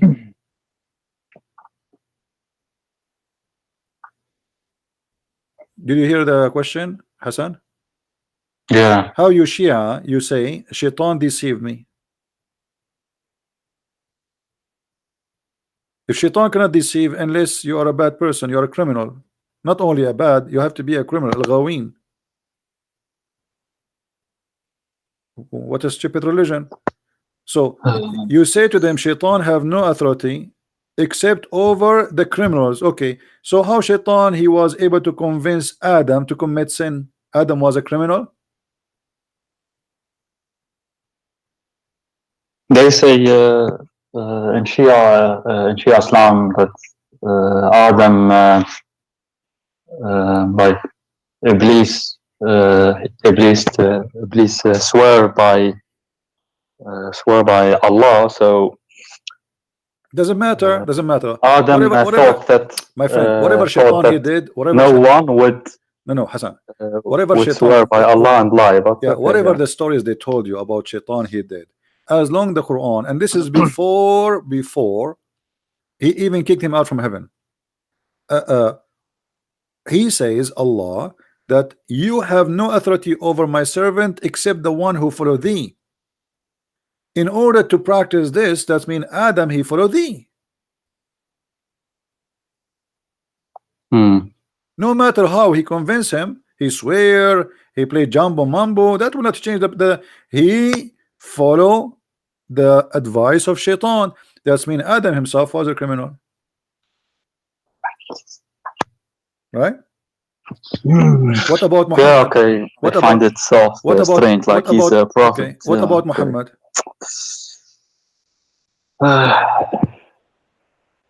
Was Muhammad a sinner according to Islam, to Shia, or no? To Shia, no, absolutely not. Because to the Shia, Sunni, he was. No, because the Shia, they are not being the Shia scholars, they are not being decent and they are not being truthful. This is the Quran, chapter 48, verse number 2. Translation is false, same fault. In Arabic, it says dhambaka. You know what them mean, right? What them mean? Sin. Sin. Okay. ليغفر لك الله ما تقدم من ذنبك وما تأخر. Does it say that? Which surah was it? 48, okay. Verse number 2. Okay, let me read it. ليغفر لك الله ما تقدم من ذنبك وما.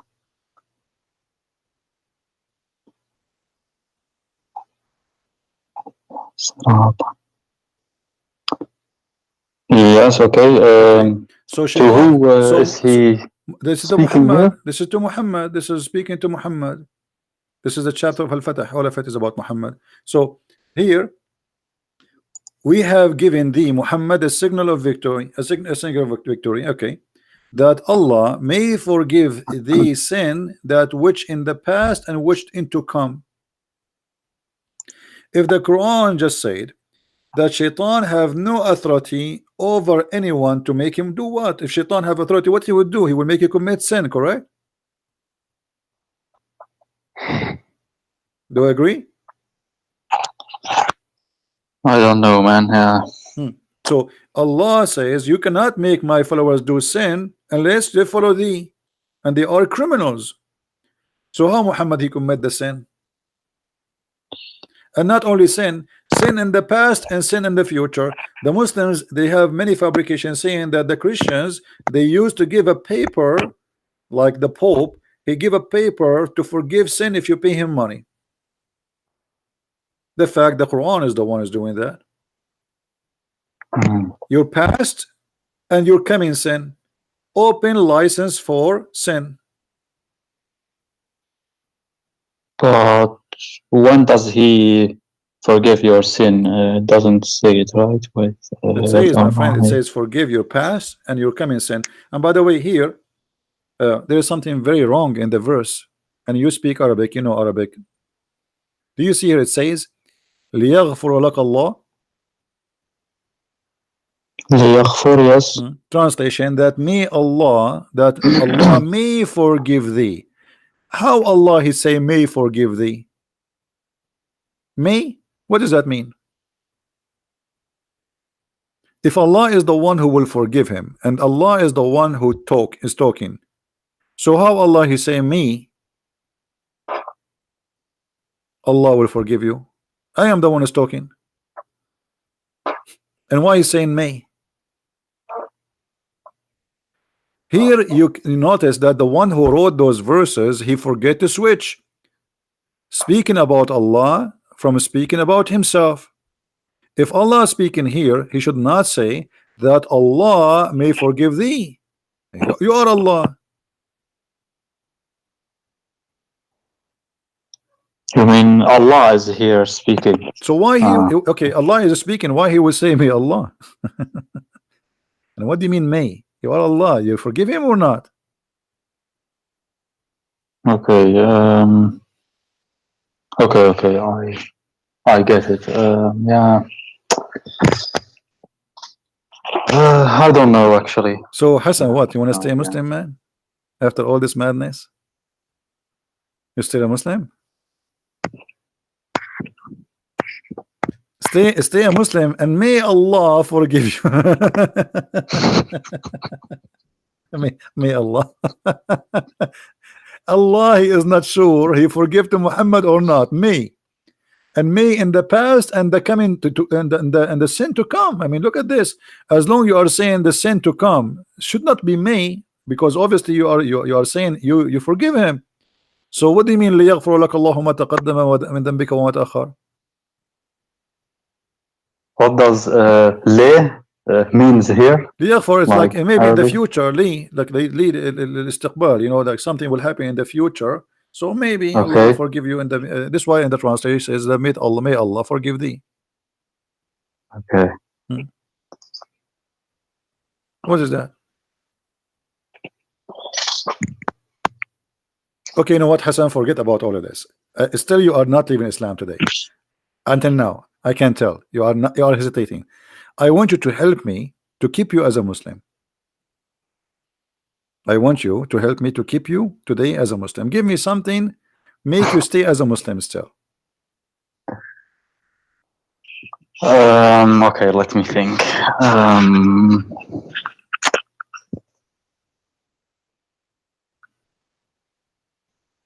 I don't know where they say like, Ahlul Bayt, they have many hadith about wisdoms and like That's all fabrication with stories speech. after what, you know, all those stories written long after Muhammad. And long حكايات, after, for example, قال this is a story. قال Yeah. قال علي, for example, هناك نعمتان مجهولتان الصحة والأمان, for example. So yeah, I don't know. And they say there's a book called نهج البلاغة All right. of Ali. He has a sermon without dots. Okay. But I don't think that's really. I don't know, man. But they say like Ali was the most rightful person. But yeah. All right. Well, let us see some of the wisdom of the people of Ahlul Bayt. All right. Okay. That's what they say. What about watermelon? Watermelon? Yeah. What do you mean? Is watermelon a Shia or Sunni? What? Yeah. What? Why you are laughing?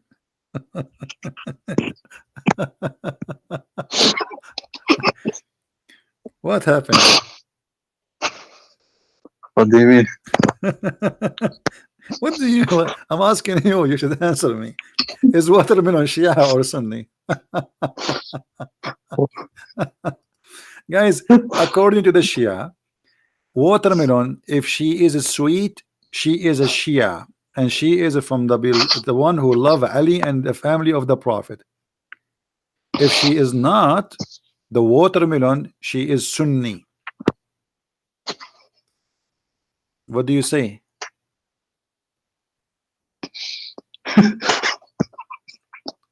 Okay, let us read. وسائل الشيعة. Do you see the screen? You see the screen? Hassan? Wait. Really? Like, are you joking or what? No, I'm not joking. I will show you many examples. الحر العاملي, volume number 25, page number 178. It says عن جده عن أمير المؤمنين عليه السلام أخذ بطيخة ليأكلها فوجدها مرة فرمى بها وقال بعدا وسحقة إلى أن قال فقيل له يا أمير المؤمنين ما هذه البطيخة؟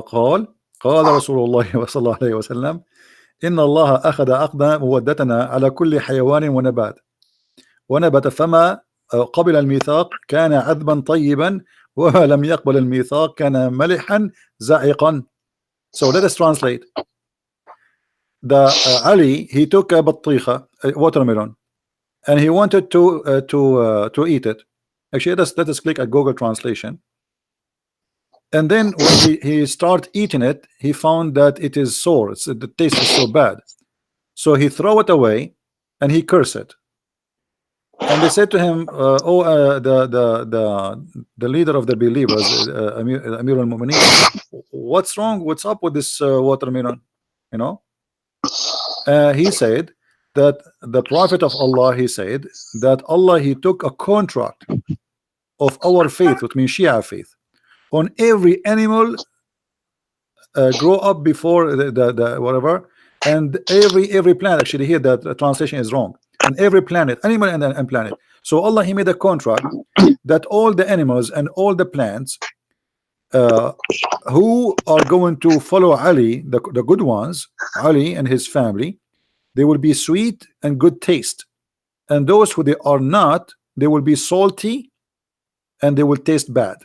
Do you see it, Hassan? Yeah, I see it. And this is an agreement between Allah and all the animals and the plants. And this watermelon, she is not Shia. That's why he throw it away. It's not sweet. So this is the wisdom they told you about the Shia. What? Okay, I think you had enough. Are you going to stay Shia or what?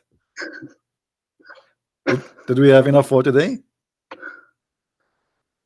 Never heard this. What do you mean you never heard? Okay. What about if you look at the anus of a woman during you're having sex with your wife, and if you look at her anus, what will happen to you? You will go, your son is going to be blind, and he will be mute and deaf just by looking at your wife bum when you are having sex. The same as if you are talking. All right, if you talk during sex, Allah will make you mute. Allah will make your son mute. And this is explained why some kids are mute, because simply you were talking during the time you are having sex. Let us read together. Al-Book Al-Kafi, and this is your best book. You told me before this is the best book you like, right? Al-Kafi. Al-Kafi, yes. Volume number 5, page number 498. All right, it says, let us go down. All right, what is the most time is hated to have sex in, even if it is lawful, which means with your wife? He says between the sunrise and the sun raised, which means like the sun is rising and the sun already is in the sky. That time is forbidden. It's haram.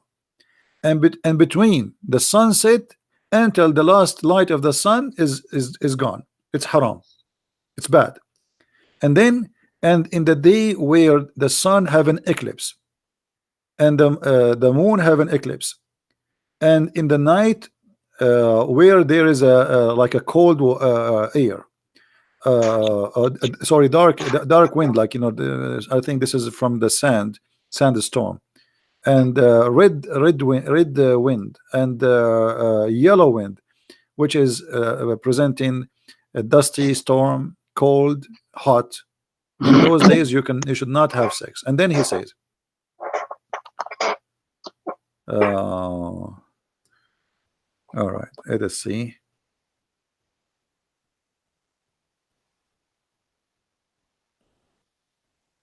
Oh, okay, in the top it says اتقوا الكلام عند ملتقى الختانين فإنه يورث الخرس. Do you see it? Yes, I see. Okay. Avoid talking during sexual intercourse because that will make your kids deaf and mute.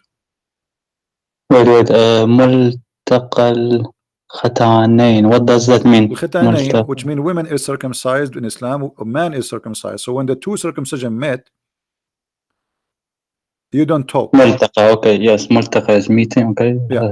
But if you talk, you inherit your child to be mute. So the reason for this is the wisdom of the Ahlul Bayt. Are you kidding me? I mean, this is a lot of wisdom. So this is what me keeping you as a Muslim, the wisdom of Ahlul Bayt. Are you sure?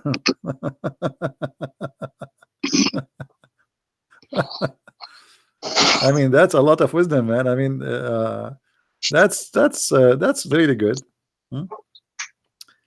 but basically, like there are thousands of those. Okay, what about wisdoms? what I about, don't know. Okay, you believe in قال علي قال الإمام قال. Okay, you believe in Al-Mahdi, right? Yes. Okay. Well, yeah, I don't know, but it is in Shia Islam. It is of the main belief. But yeah, but I know, but I mean the Mahdi. Is it true that his fart is like perfume? What? What do you mean what? Is it true that his fart is like a perfume? Why you are laughing? Hold yourself. This is your religion. Come on, show respect, man. This is Biharul Anwar, Al-Allama Al-Majlisi, volume number 25, page number 168. All right. The description about Al-Mahdi. What Al-Mahdi, what he will be. He says that the Imam Ashru Alama, there is two signs of Al-Mahdi. First one, his penis will be circumcised when he was born. So his penis is already circumcised by Allah. And if he fell down in the ground, he will fail in his butt. In his butt. Not in his any side, no, in his butt. Always he fell down in the butt. Like you throw him in the air, he go down in his butt. And when he fell in his butt, right away he say Ash-Shahada, Ash-Shahadatain. Right away, he fell in his butt. He say La ashhadu la ilaha illallah, no, Ali, blah, blah, blah, blah. Okay, and then he never have, or he will never have get dirty from orgasm, which means his orgasm is always pure, and his eyes never sleep, and his his eyes sleep, but his heart never sleep, and he never do yawning, and he never stretch like what like. Stretch his arms, like he never do that, like tired, like no. And then he can see what is in the front and what is behind him in the same time. And his like his the effect is like the musk, and the earth always right away swallow it and make it disappear. What do you say? Let us click on English translation so we can translate the page in English, but I know like a Google translation will not really be too much good, but better than nothing. So there is 10 signs of Al-Mahdi, as you see here, and his eyes, okay, Abu Ja'far, etc. For the 10 signs, he is born with sealed the cleanser. See, the cleanser is circumcised, and if he fall in the ground, he fall in his butt, not his feet. And when he will raise his voice saying the Shahada, he does not his eyes sleep, but his heart never sleep. He never do yawning, and he never stretch his body. And what else?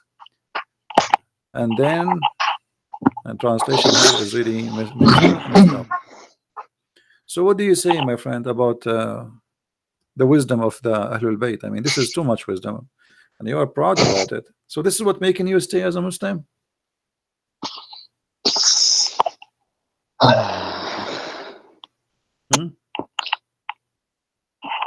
I don't know what to say, man. What, you will stay a Muslim or not? I don't know.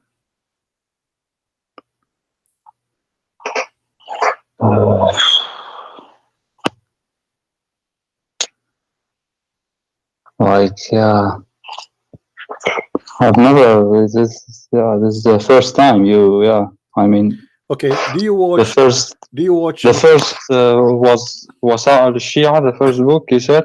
We are quoting from many. The last one it was from Al-Kafi, I think. Have you ever? Did you watch like those magicians who do things like, you know, make something come from your nose, etc.? Magicians? Yeah, did you watch? I have watched sometimes, Okay. like on. This is your favorite book, Usul al-Kafi. Sharh Usul al-Kafi. It's not my favorite book. Well, about al-Kafi, this is explanation for al-Kafi. This exists in the Kafi, but this is explanation for it. It says, the Prophet of Allah, he pray, and when he pray, from his nose came, from his right side, left side of his nose, a bird which is yellow, and it is from the kind of the luctus, and he was bigger than a fly. And this fly go and walk under the throne of Allah, asking Allah for forgiveness.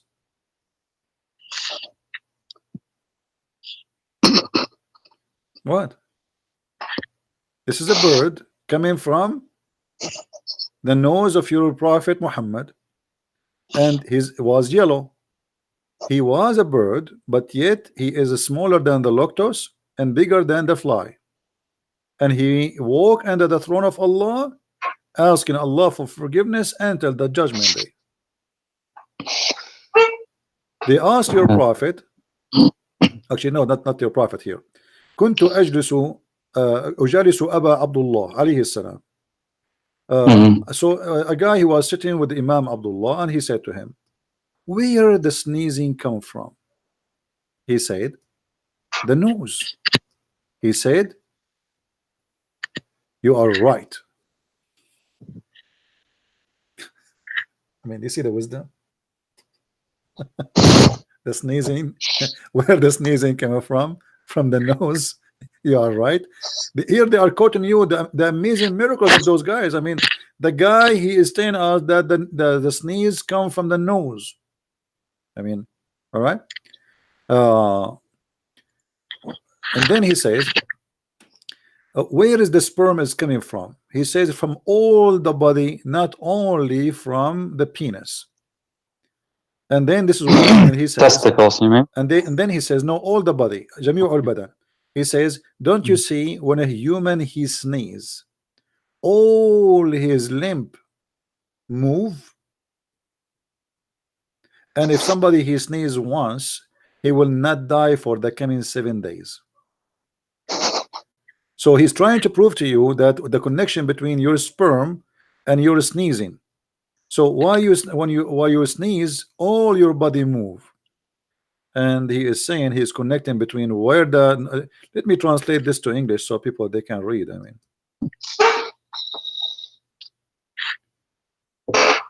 so what do you think? We still Muslims? I don't know what to say to you. This is I asked you why you are staying Muslim until now. You said they have wisdom. Okay, we are reading the wisdom. You want more wisdom? I can give you from now until next year a lot of wisdom. Do you really want more wisdom, or we are done? Well, I don't know what you want. Yeah, I mean, yeah. Okay, how many Allah he have 2 cities in this earth? Is that correct? Or you do not know about this one? 2 cities on Allah the have earth? 2 cities in this earth, one in the east and one in the west. No, I don't know that. This is, we will go to the book you like, Al-Kilani, Al-Kafi. Guys, Al-Kafi is the same as Al-Bukhari for the Sunni, is the same for the Shia. So Al-Kafi is the same as you are reading from Al-Bukhari for the Shia. It is not entirely the same, but close, as I No, know. I mean but same as, because as value. I'm not saying it's the same book. I'm saying it's as a value. The Sunni consider Al-Bukhari the most accurate. The Shia consider Al-Kafi the most to be trusted. Yes, okay, that's true. Yeah, and then let us see here. Let us see if we can find this hadith. Hold on. Okay. وإن لله مدينتين إحداهما بالمشرق والأخرى بالمغرب. Allah, He have two cities, one in the east and one in the west. Around them there is a fence from iron, and in every one city there's a thousand door, and every city have 70,000 language, and all speak the languages with the everybody inside the city, he speak different language from the other person. And he said, and I know all the languages there. What do you say? Wait, again, there are two. This is the Hassan, Al-Hassan on this earth, two cities, okay. One in the west, one in the east, and then there is a fence made from iron, and every city have a thousand door, and every city have a 70,000 language, and every one of them, and every individual there, he speak language different from the other person. And he said, Al-Hassan, and ana wa ana a'rifu jami' al-lughat wama fihuma wama baynahuma, and I know all the languages for those two cities and even what is between them. So what do you think about this wisdom? Do you really believe Al-Hassan he knows all the languages of those cities, which is 1,000 language, 70,000 language, not here like translation? What do you think?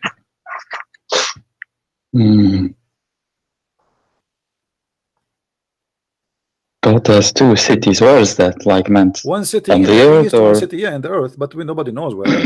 You know, fabrication, stupidity. Because speaking to naive people at that time, and people they it only says two cities.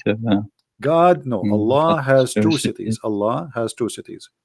One of them in the Mashriq, which means in the east, and the other one in the west, not Morocco. This is stupid translation. Yeah, Maghreb, okay. Maghreb. In the west. They have a wall made of iron, and each of them has a thousand door, and every one of them have 70,000 languages, not thousand language.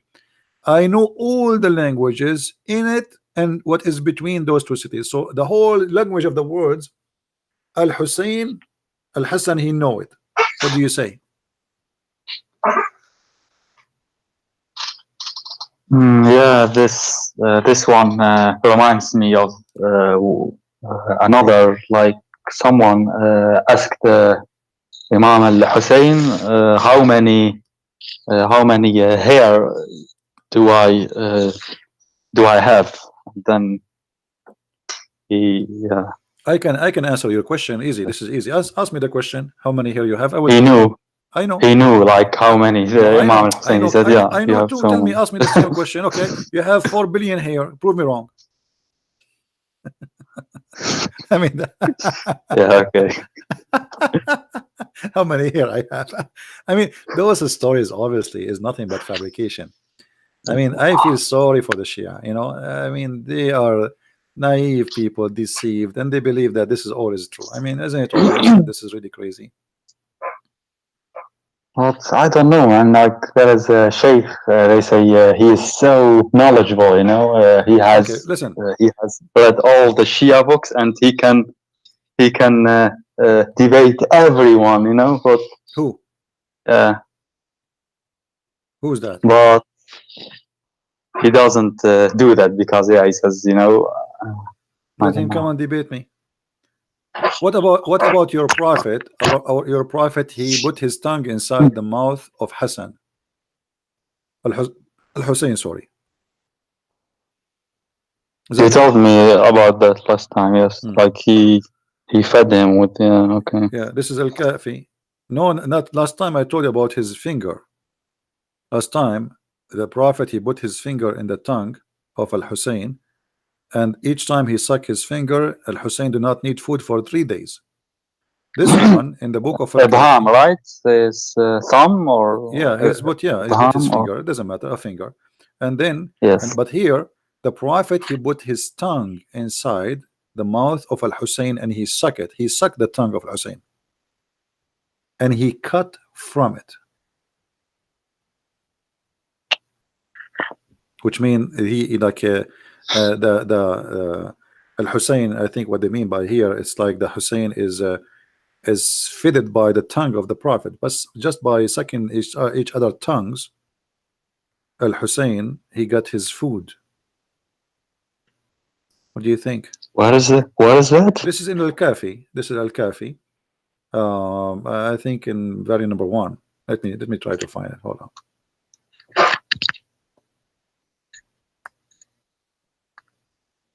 Oh yeah.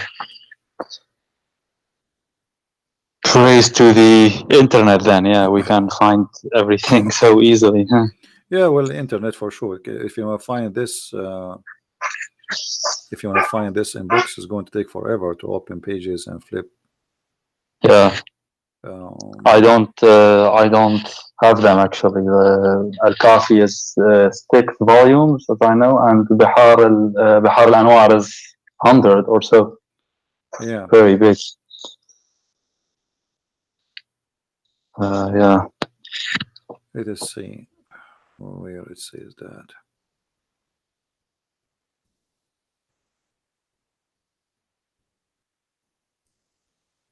Okay, here we go.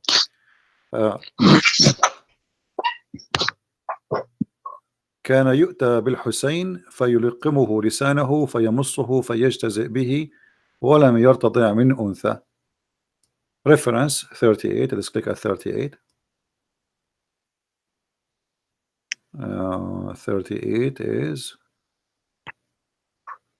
راجع Al-Kafi. You see the reference, Al-Kafi, page number 387. The book of Al-Kafi, page number 387, and the book of Al-Manaqib li Ibn Shahr Ashub, variant number 4, page number 50, and Al-Bihar, variant number 43, page number 245, Tafsir Nur al-Thaqalain, page number 5, variant number 5, page number 12, what Tafsir al-Burhan, the one you like, page number 4, page number 173. It's not that I like it, but I mean, they have taught me like this is so I think all the great books of the Shia. I use them, you know. Yeah, but me, this is me. All the great books of the Shia approve this story. Yes, the prophet, he sucked the tongue of Al-Hussein. What is that? Anyway, my friend, I cannot keep you for long. Thank you for calling, and maybe next time you will decide to leave Islam. I will leave it for you. I cannot push you harder. You know, it's up to you. You want to leave, you want to stay, it's up to you. Yeah. So what? You want to stay? You think you are staying for tonight, a Muslim? I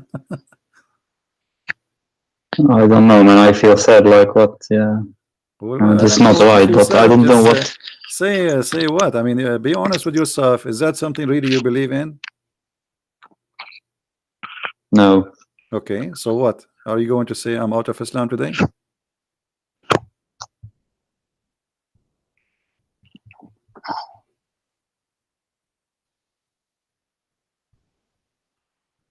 Are you afraid to say it? I mean, everything you show, yeah, it is true, yeah. Okay, so if I am saying the truth, it means Islam is false religion. So why you then say Islam is false? I am out.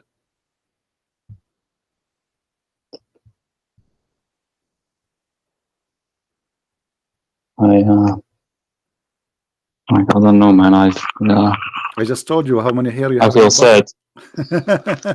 Don't feel sad. It's okay. I mean, all of us, we go through things in our life, and I better fix it than sorry forever. Now you can fix it. Just Yeah, okay, but denounce Islam. Say I'm out of this cult.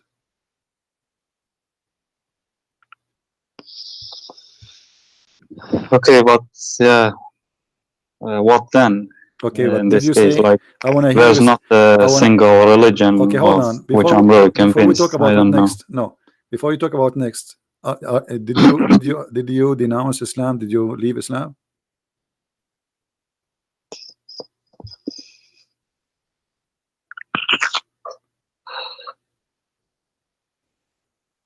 I don't know, man. I'm scared of hell. Like everything you show, it is true. I can't deny it. You show it with references, and one of them is lying, either Muhammad or me. So which one we do? I showed you everything from their books. no, you're not lying. You're not lying. Okay, so Muhammad is lying. So why you don't say Muhammad is lying? I am out of Islam.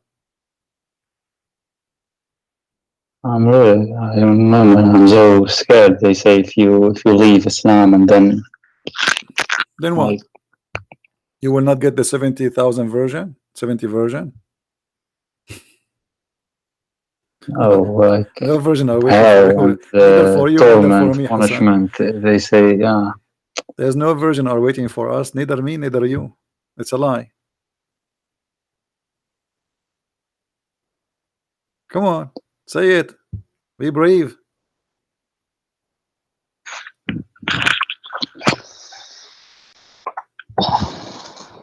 Okay, let me think once. Wait. Are we out of Islam? I can tell you are out of Islam. Why you don't say it? I can tell. You just told me you are saying the truth. I'm scared of hell. What hell? Hell? This is hell. Islam is hell. Obviously, it's a lie. You just said I am telling the truth. Obviously, there's the hell of Islam is a lie. So if you are scared from the hell of Islam, the hell of Islam doesn't exist. Islam itself is the hell if you stay there, because you just agreed that this is a lie. What they are teaching, it cannot be true. Yeah, okay, yeah, you show from archive, but you said that, yeah, I don't know, those wisdoms you like, the real wisdoms, you said that they came many years after Nahj al-Balagha and such books. It doesn't matter if they also are Shia claim, they are said by the leader of the Shia or they are fabrication. At the end of the day, you are believing in a false religion. Because of the God of Islam, he wanted you to believe in those stories. Why he allowed even those things to happen? Remember, we showed you the Quran saying that if Allah wants somebody to go astray, nobody can guide him, and nobody will go astray unless Allah wants him to go astray. So why Allah want you to go astray and follow the Shia or Sunni? Allah is a devil.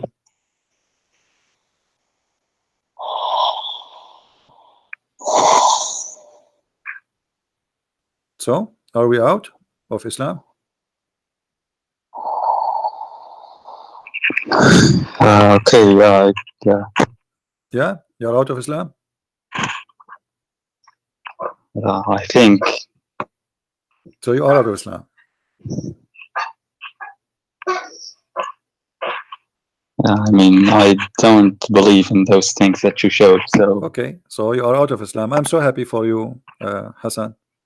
That's beautiful. You called me many times already, and now today you call me as a Muslim Shia, and today the end of the call is you are out of Islam. That's wonderful.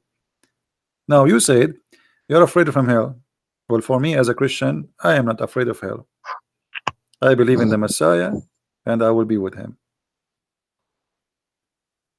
Anytime, feel free to call me, and if you have anything you want to learn about the Messiah, I will be happy to help you. But right now, I invite you to read the Bible, the 4 Gospels of Jesus, and think deeply about the invitation I will give it to you now.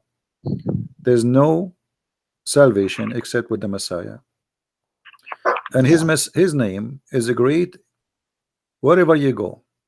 Even in the cult of Islam, Muhammad, he could not deny how great the Messiah is, and right now he is the living person in heaven, for he is the word of God, for he is a divine, for he is our Lord, our merciful, and our salvation. So I invite you to believe in him. And you don't need to believe that the Messiah is God just because I said that to you. Go and read,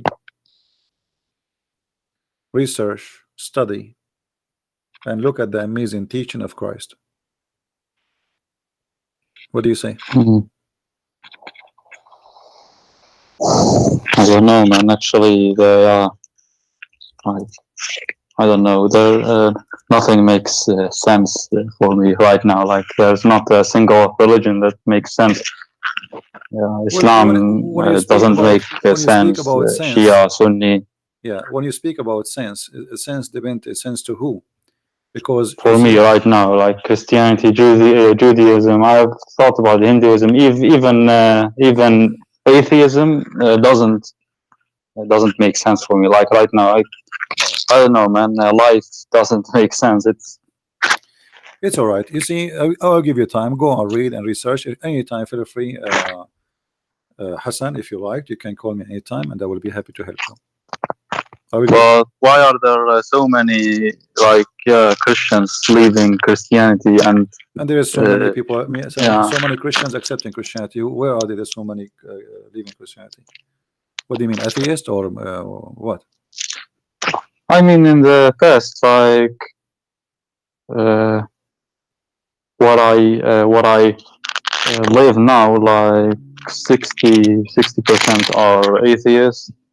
No, that's not true. Yeah. Those numbers are false. Those numbers It used to be no. You know, much less, like 50 years ago or 70 years ago. Do you live in the state? Do you live in the state? No. Okay. If you live in the state, you can go every Sunday, and you will see you will not find a place to park your car when you go to any church.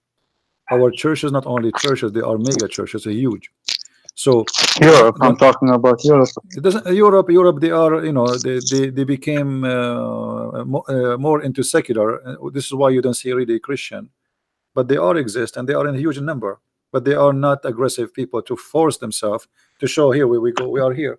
Like when the church in France in Paris was burned, tens of thousands appear in the street praying in the street. So where was the Christians before? Nobody saw them.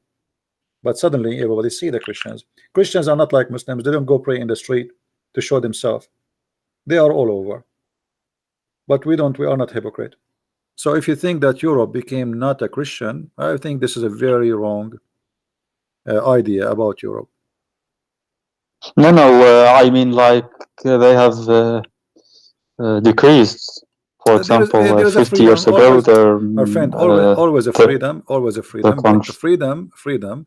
I prefer a freedom where nobody stay hypocrite and nobody stay saying I'm a Muslim or a Christian or I'm a communist.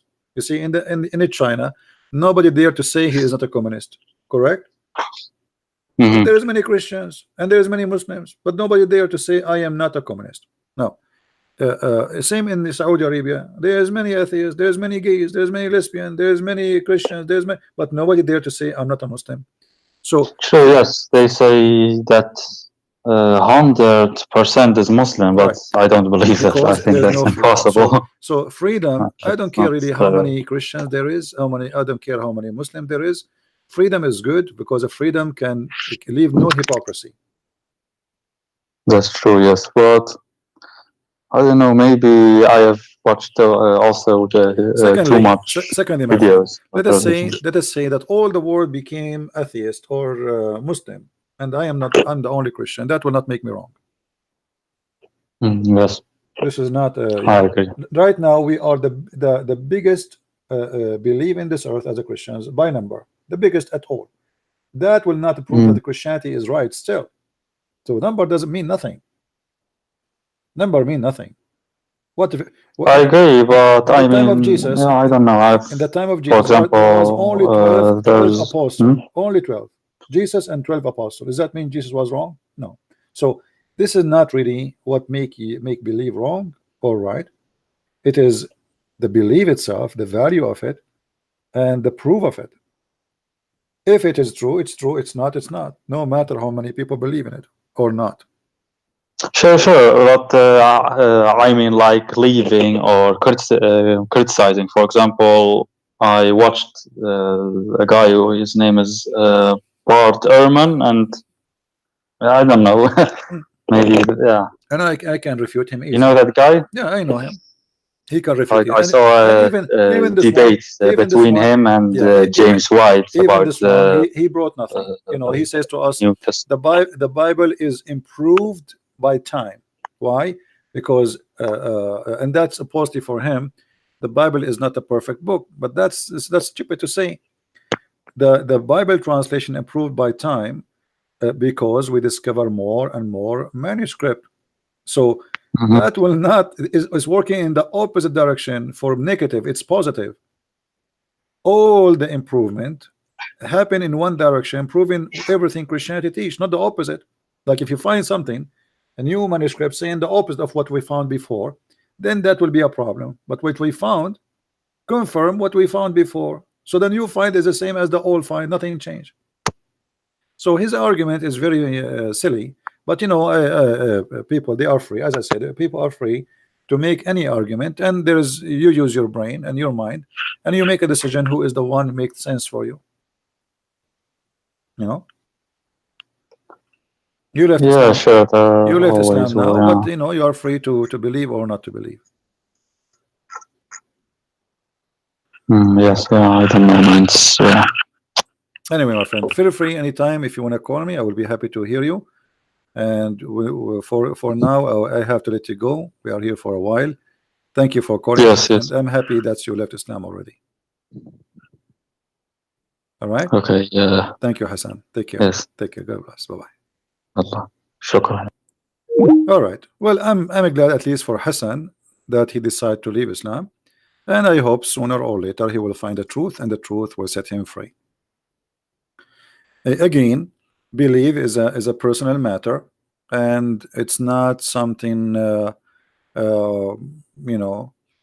you see, I'm not believing in Jesus because what makes sense as much it is there's things in Christianity, same as in atheism, same as in many, it doesn't make sense, and same as in Islam. As an example, Jesus is a son of a virgin. Okay, it doesn't make sense if you are a Muslim, even though Muslim believe in that, but it doesn't make sense. I mean, why? How? But if you are a Christian, right away you will notice that in Christianity only that makes sense, because he is, and the Christian believe he is a son of God. So it doesn't make sense that he is a prophet, he is a son of the virgin. That's weird. What for? I mean, he can still be a prophet without being a son of a virgin. What the point of this? And this miracle nobody can prove. My mother, can she claim that she gave me birth, she gave birth to me, and she was a virgin? Nobody can prove her wrong. So what the point of this statement? So there is things in belief, it doesn't make sense unless you understand the belief, unless you are from that point of that belief. Same time, for an atheist, saying that Jesus is born of a virgin is a foolishness. That's crazy, that's stupid, that's etc. But because he's an atheist, and for me, he is the one saying foolish stuff too. Like the atheists, they accepted Darwin to be their master, when Darwin is a stupid fool, a racist. He captured a black man, he put him in the cage to prove that monkeys are coming from the black race. That is foolish. So for him, he thinks Christianity is foolish. For me, I believe that not only his belief is foolish, it is dangerous. It is racist.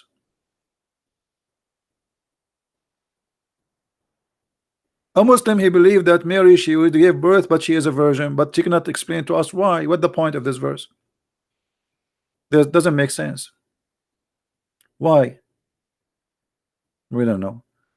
The Muslim, they worship Allah. Why? Because Allah, he says, I'm God, worship me. So what? Okay, I'm going to say I'm God, worship me. Here we go. There's no proofs. The Quran is full of errors, full of contradiction, stupid teaching. And then somebody says to me, I am God, worship me, and then I'm going to worship him just because. And not only that, this God, he never spoke to us. The God of Islam is a mute God. Never said a word.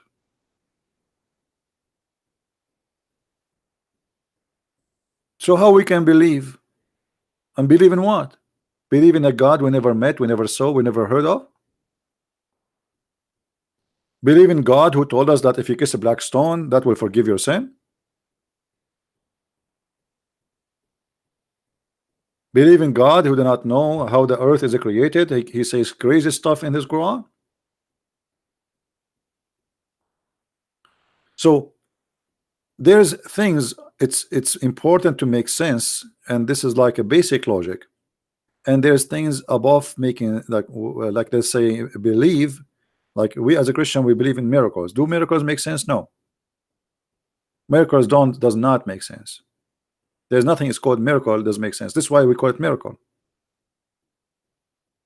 But where is the miracle of Muhammad? The Muslim, they say to us, Muhammad, he split the moon. Even the Quran never said that. It says the judgment day is near and the moon is split, which means the one who is writing, reporting something happened at that time, supposedly the moon is split. It doesn't say that Muhammad split anything. And then it says the judgment day is near sight, but judgment day never come, and this is 1400 years ago. So even that information was wrong, because you just claimed that the judgment day started and this is the sign of the moon splitting. It is a false prophecy, and that make the Quran does not make sense. You're telling me judgment day is near and the moon split asunder, and the moon now is not split no more. What, you change your mind? You wanted to make it a sign for judgment day, and now this moon is not split, and 1400 years ago still it's a sign of a judgment day. So, and then the Muslims, in order to fabricate stories to make you believe in stories, they start making books, articles, videos that the Quran is full of science, and we get all their science busted. What makes sense in Islam? So we need to make it clear that there's many things does not make sense in our life, even when we speak about science. When somebody speak about the Big Bang for me does not make sense, and it does not make sense for many scientists, not for me only. Not every scientist believe in the Big Bang. It's a theory. So it is okay to have a belief of like I say, to say something does not make sense to me, but doesn't mean that what does not make sense to you it is wrong. As an example, if I say to somebody 300 years ago, time will come and people, they can have something in their pocket, they open it, they push the bombs, and they can talk to somebody in China. They will laugh at me. They will say to me that does not make sense, right? If I say to someone that time will come and somebody can speak from Tokyo and we can see him in New York, we can see his picture in New York, they will laugh at me. That does not make sense. So what makes sense or make not sense is depend on the time you say it, and depend on the time it's happening. So there's things we say and there's things happened. People, they believe in what happened, and what is not happening, it does not make sense to them. And that was what is atheism is about. However, the atheists, they go farther in their fantasy. They believe in something not happened to be happen. As an example, the Big Bang, because there's no proof of it. It's a theory. Nobody witnessed it, nobody saw it, nobody was there, and they cannot make the Big Bang happen again. If the Big Bang is something possible, well, we can do it in the laboratory. And actually they make a machine, I think in Finland or Sweden, for the Big Bang. They spend billions of dollars and they could not come with any result. They wasted the money. So believing in something or disbelieving is a healthy thing, but when you believe in stupid stuff, it is not healthy. And I see that Islam is teaching nothing but stupid things. I saw nothing in Islam worth to believe in. Like God, he want to give me a lot of naked women in the heaven. Why? Because I believe in him. That not only does not make sense, that's satanic. That's evil. 80,000 little boys will be in my house to serve me. That doesn't make sense. Only that's satanic, because this is a child abuse. So how I am seeking a better attitude in life, to be better me tomorrow, to be in heaven.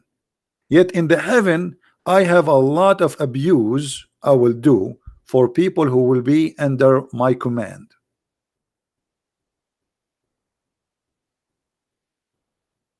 Right? So here what makes sense is important in the field of let us say the logic of good and bad. What kind of God? He want to give me a lot of women, I will see their bones, I will see the marrow of their bones, and I will have sex with them. That not only doesn't make sense, this is stupid. What kind of God? He promised me endless private part. That's funny and stupid. So my wife is next to me, but my private part in China. So what I will do now? You turn. So there is things when we say it does not make sense, not necessarily what does not make sense can be wrong. And as we give you example about like radio waves, pictures, phone, you know, if you speak about it 300-400 years ago, people will laugh at you. It doesn't make sense, and they will think you are crazy. But there's things does not make sense, not only because it does not make sense, because it is evil and ugly. Like promising me 80,000 little boys to serve me in the heaven. You know, I cannot be happy without having 80,000 little boys in my house to serve me. So in order to be happy, Allah will enslave little tiny children's, 80,000 of them, to make me happy.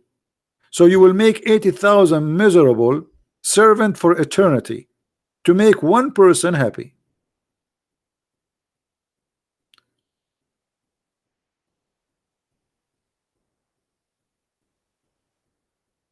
You know what I mean, Muslims? So what makes sense and what does not make sense? When a person, he says to me, he went to the top of the seventh heaven and he found a tree, and he found under the tree where is the rivers of Euphrates and the Nile River coming from heaven. And then he says to me that he was up in the sky. Well, that's not only does not make sense, that's proving that he is a liar. You see, I can say things does not make sense about understanding the universe because I am limited as a human being and I do not know really. You know, I can say to you, like, let us say somebody he think the earth is a flat. Oh, okay, well, I mean, I give him excuse because he is not capable of seeing the earth from far away to see how it look like. I understand. But somebody claimed that he went to heaven, he went to the sky, the seventh sky, not only in the sky, like the end of the world. And then he found in the sky the Nile River and the Euphrates and Shihan and Jihan, and those are rivers of paradise. Not only this does not make sense, it's proven to me that he is a liar.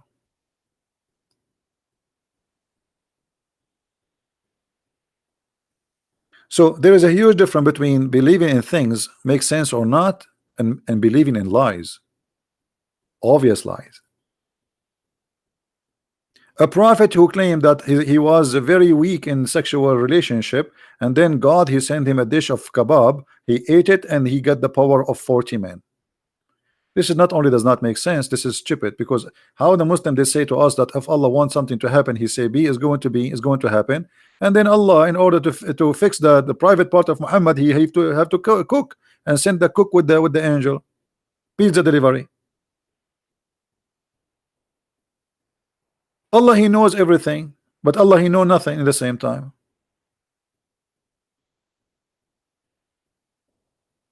Read the Quran, Allah. And this is why we welcome Muslims to debate us and to challenge us live on air.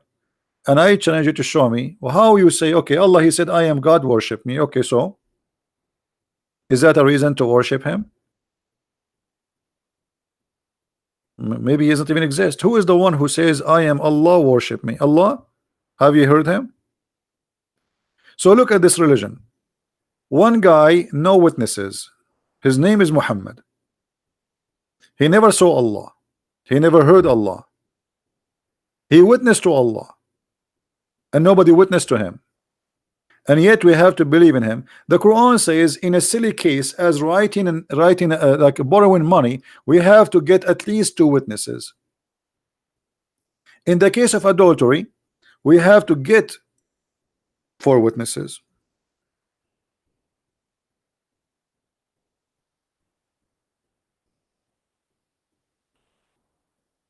Just to prove adultery, we need 4 witnesses. To prove God and the prophethood, we have 0 witnesses.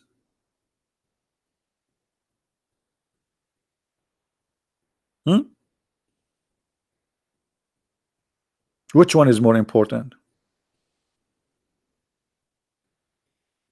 And by the way, like the verse in front of us about 4 witnesses for adultery additionally prove that Muhammad cannot be a prophet, because he said, and excuse my language, the 4 witnesses, they have to see the private part of the male going in the private part of the female. That's impossible. So if a woman and man having sex but yet they are covering themselves, even if you have 4 witnesses and they saw not that part going in and out, there's no proof. And if you accuse the man or the woman of adultery in Islam and you could not see that, the prophet will whip your back. He will punish you. So imagine you enter your house, you find your wife naked in the top of a man having sex with him. Now it's time for you to call your friends. You have to find 4 friends, and they have to come and they have to look and see the private part of the guy getting in and out. And the guy will wait for you. He will say, call 4 friends. Call 4 friends. I will wait for you. And when they come, he do it slowly so they can see and they can witness. So the requirement here is proving that Muhammad is not a prophet of God and cannot be from God, because this is impossible. Are you going to enter your house with 4 friends always? And you go to the bedroom with your 4 friends? And if you go in the bedroom with 4 friends, if they did not see that part, they saw nothing still. Even if they go to the court and say, hey, we saw him naked, we saw him naked. Actually, there's a hadith about the prophet. He whipped 3 guys, he did lash them, and one of them, he said that I saw her legs, her foot around his neck like the ears of a donkey. So the women, you know what I'm talking about. They are doing it, and he was shaking her so hard, and her foot is around his neck. Still, this is not enough for Muhammad, and he did lash him, for he did not give enough a proof.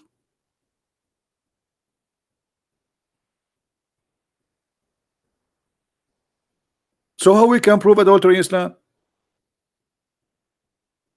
Proving adultery in Islam is extremely impossible, the same as proving Muhammad to be a prophet.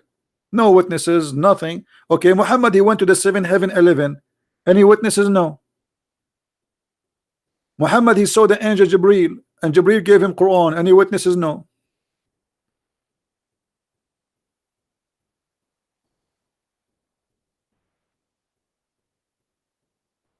Even the prophet wife, she was accused of adultery. Muhammad, he changed the law from 2 witnesses to 4 witnesses just for her sake.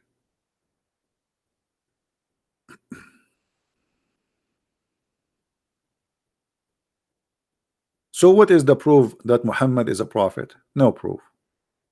And what is the prophecy of Muhammad? The Muslim, they come with tons of funny prophecies. As an example, they say to you, the prophet, he prophesied that the Roman, they will win the war in a few years.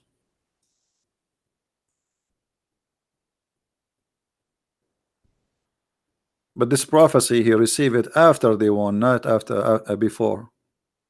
Read it. On the day of Badr, the Roman had victory over the Persian, so the believer were pleased with that. Then the following revealed, Alif Lam Mim, the Roman have been defeated up to his saying, and they will be victorious, and the believers will be happy. So even this fabrication is a lie. The date is a lie. The prophecy is false, and the hadith proving all of this fabrication to be not true. Imagine I prophesy for you about Trump will be president in 2016, but already we are 2019. Have you ever heard of somebody receive a prophecy after it happened? That's Muhammad.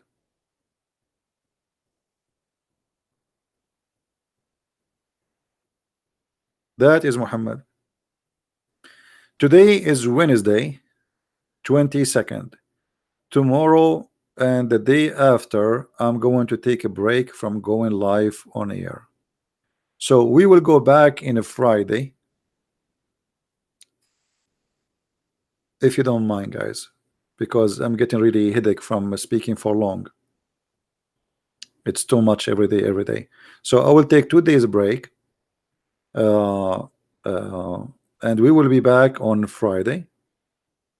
All right, and please don't forget to subscribe and join us when we go live on air, and keep your activation, I mean your notification on, so you can receive. And always you can, if you like, you have a video and you lost it, you can go to Patreon and you will find the updated link, which means before I delete the video here in my page, I post in my Patreon a link of one of you who posted my video on his channel. All right, and don't forget to subscribe to those who they are posting my videos again somewhere, and give them thanks. All right, so we are happy today that today our time was not wasted. We have Mr. Hassan, who is Shia. He decided to leave Islam, and actually the Lord is blessing us with many Muslims leaving Islam every day. There is some they call live on air and they leave Islam, and there's many they don't want to be live on air, and I speak to them and they leave Islam. And I understand why, because many of them they are they are afraid. Like now, I believe Hassan, he was afraid to say he's out of Islam because Islam is a gang religion. He will be worried about his safety, So we pray that he will be fine and nobody will harm him in any way, regardless if he became a Christian or not. We don't want anyone to be harmed. And one of the proofs actually that Islam is a very bad cult is the violence. Violence is a very clear proof of weakness. And somebody don't want to be a Muslim, why you want to kill him? They say to us that Islam bring no compulsion in religion, which is an abrogated verse, is not true, and it's a fabrication. They quote for us something you do not know, that the Quran have something called abrogation, which means those verses are not valid no more, not valid. So they quote for you a verse which Muhammad, when he was weak, Muhammad is a diplomat, the same as Erdogan. Erdogan, before he was elected, he signed a paper says, my party will never talk about religion. My party is not religious. My party have nothing to do with Islam. My party is a liberal. My party is an atheist. The second he won the election, he threw out all of those who were forcing different agenda, and right away he says we are Muslims. So when he was weak, he signed any paper they want, anything. He is not a Muslim. He will not practice Islam. He made a promise. His party is liberal. His party is an atheist. His party far away from Islam. And the second they took over the country, nobody can win again. And when he lost the election in Istanbul, he asked for redoing election again, which means you will never win with him. Each time you win somewhere, he will say we will redo it again until he corrupt the election, and he is the only winner. That's exactly the Islamic gang system. And since Muhammad, he took over with his party in the Middle East, who can throw him away? Since the mullahs in Iran took this, they say, look how funny the Islamic cult work. They say to you, as an example, in Iran we have democracy, we have election, but they will not tell you that election in Iran is election for a bunch of mullahs. There's a 5-6 mullahs. The big mullah, he elect them, he choose, okay, you can go, you can go, you can go. Anyone is not from the mullahs, their gang, he will not be in the election. So what is the freedom? So whoever you choose what the mullah, the big mullah choose already. So the big mullah, he says, okay, Rouhani, you can be go for election so people can elect you. Ahmad Mirza, what his name, the guy, the funny guy, the one who said Iran have 0 gays, Ahmadinejad. So the big mullah, the big sheikh, he choose a bunch of guys from his own gang organization, Islamic organization, and they say to the population, you have to choose one of those. And supposedly this is democracy.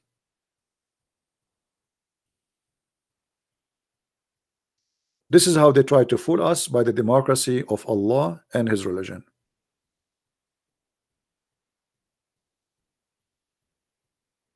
That is not the democracy and have nothing to do with it.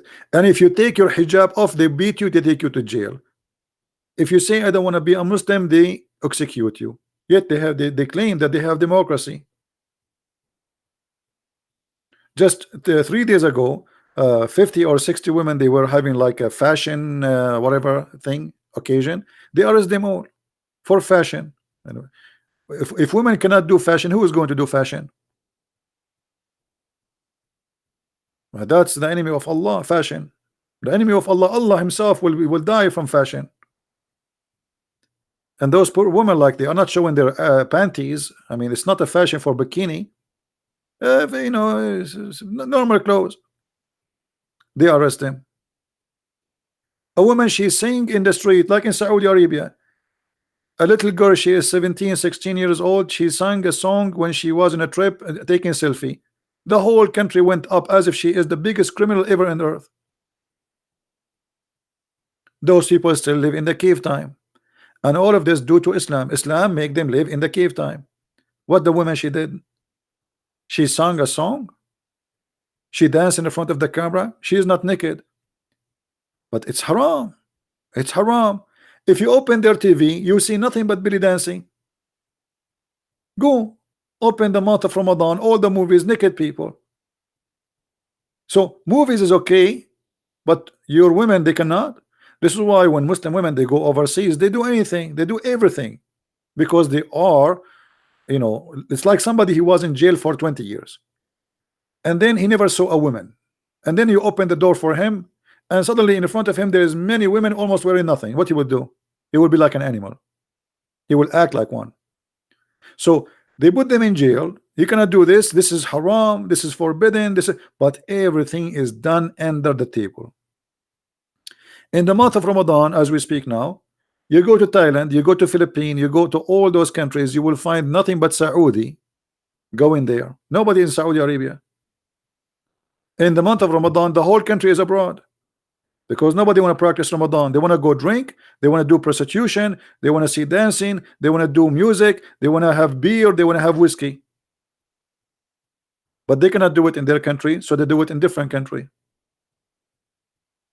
Actually, when I was in Asia, I was surprised that those hookers, they speak Arabic,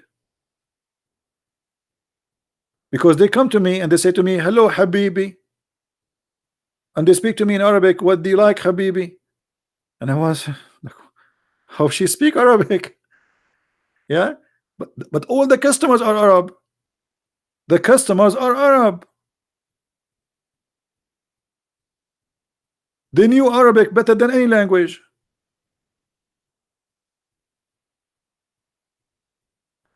The night clubs, that's everything, you know. It's, and the funny, you will find a restaurant says halal food, and next to it there's night club. Halal food next to night club. I mean, the buyer, obviously he care for halal. Yes, they care for halal food. They want to eat halal food and they want to do halal prostitution.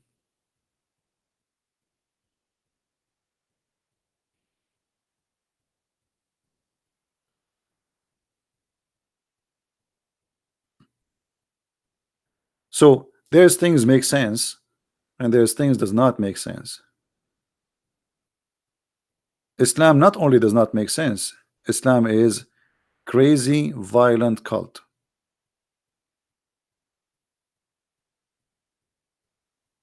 And always be careful from what they say to you about what's right and what's wrong, especially those liberals who try always to present Islam as a good religion. They speak of what they don't know, and many of them, they take the side of Islam just because as you are a Christian, you are conservative, okay, we will believe in whatever you believe against you. You like the cross, we will take it down. You like the Bible, we will take it from the hotels. You know, you don't like Islam, we will support Islam. This is the whole idea of the agenda of the liberals and those like in America, like Democrat. They are against anything you believe in. Anything. It doesn't matter what it is. If you say Islam is good, they will say Islam is wrong.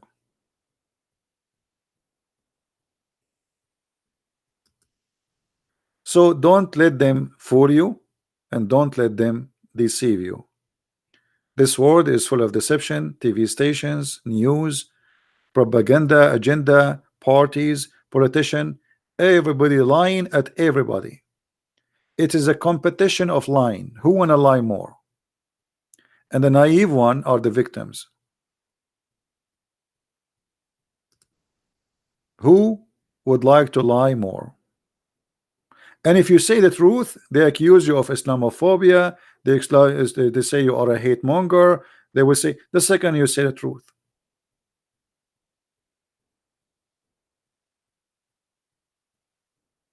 All right.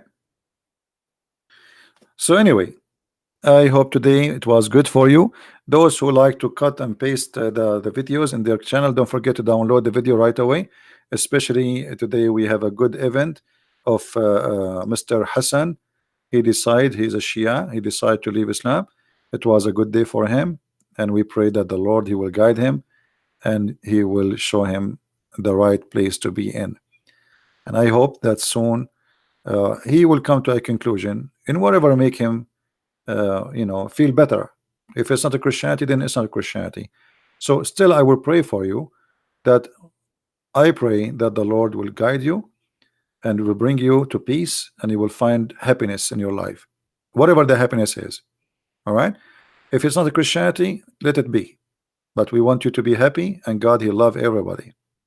So I advise you to be with the one who loves you, not the one who want you to love him, and the return it will give you some women. Our Lord, he loves you as you are, for he made you the way you are. All what he is asking you for, he said, knock at my door and I will open for you. That's all. Knock at my door, and his door is always ready to be open for you. Thank you guys for being here.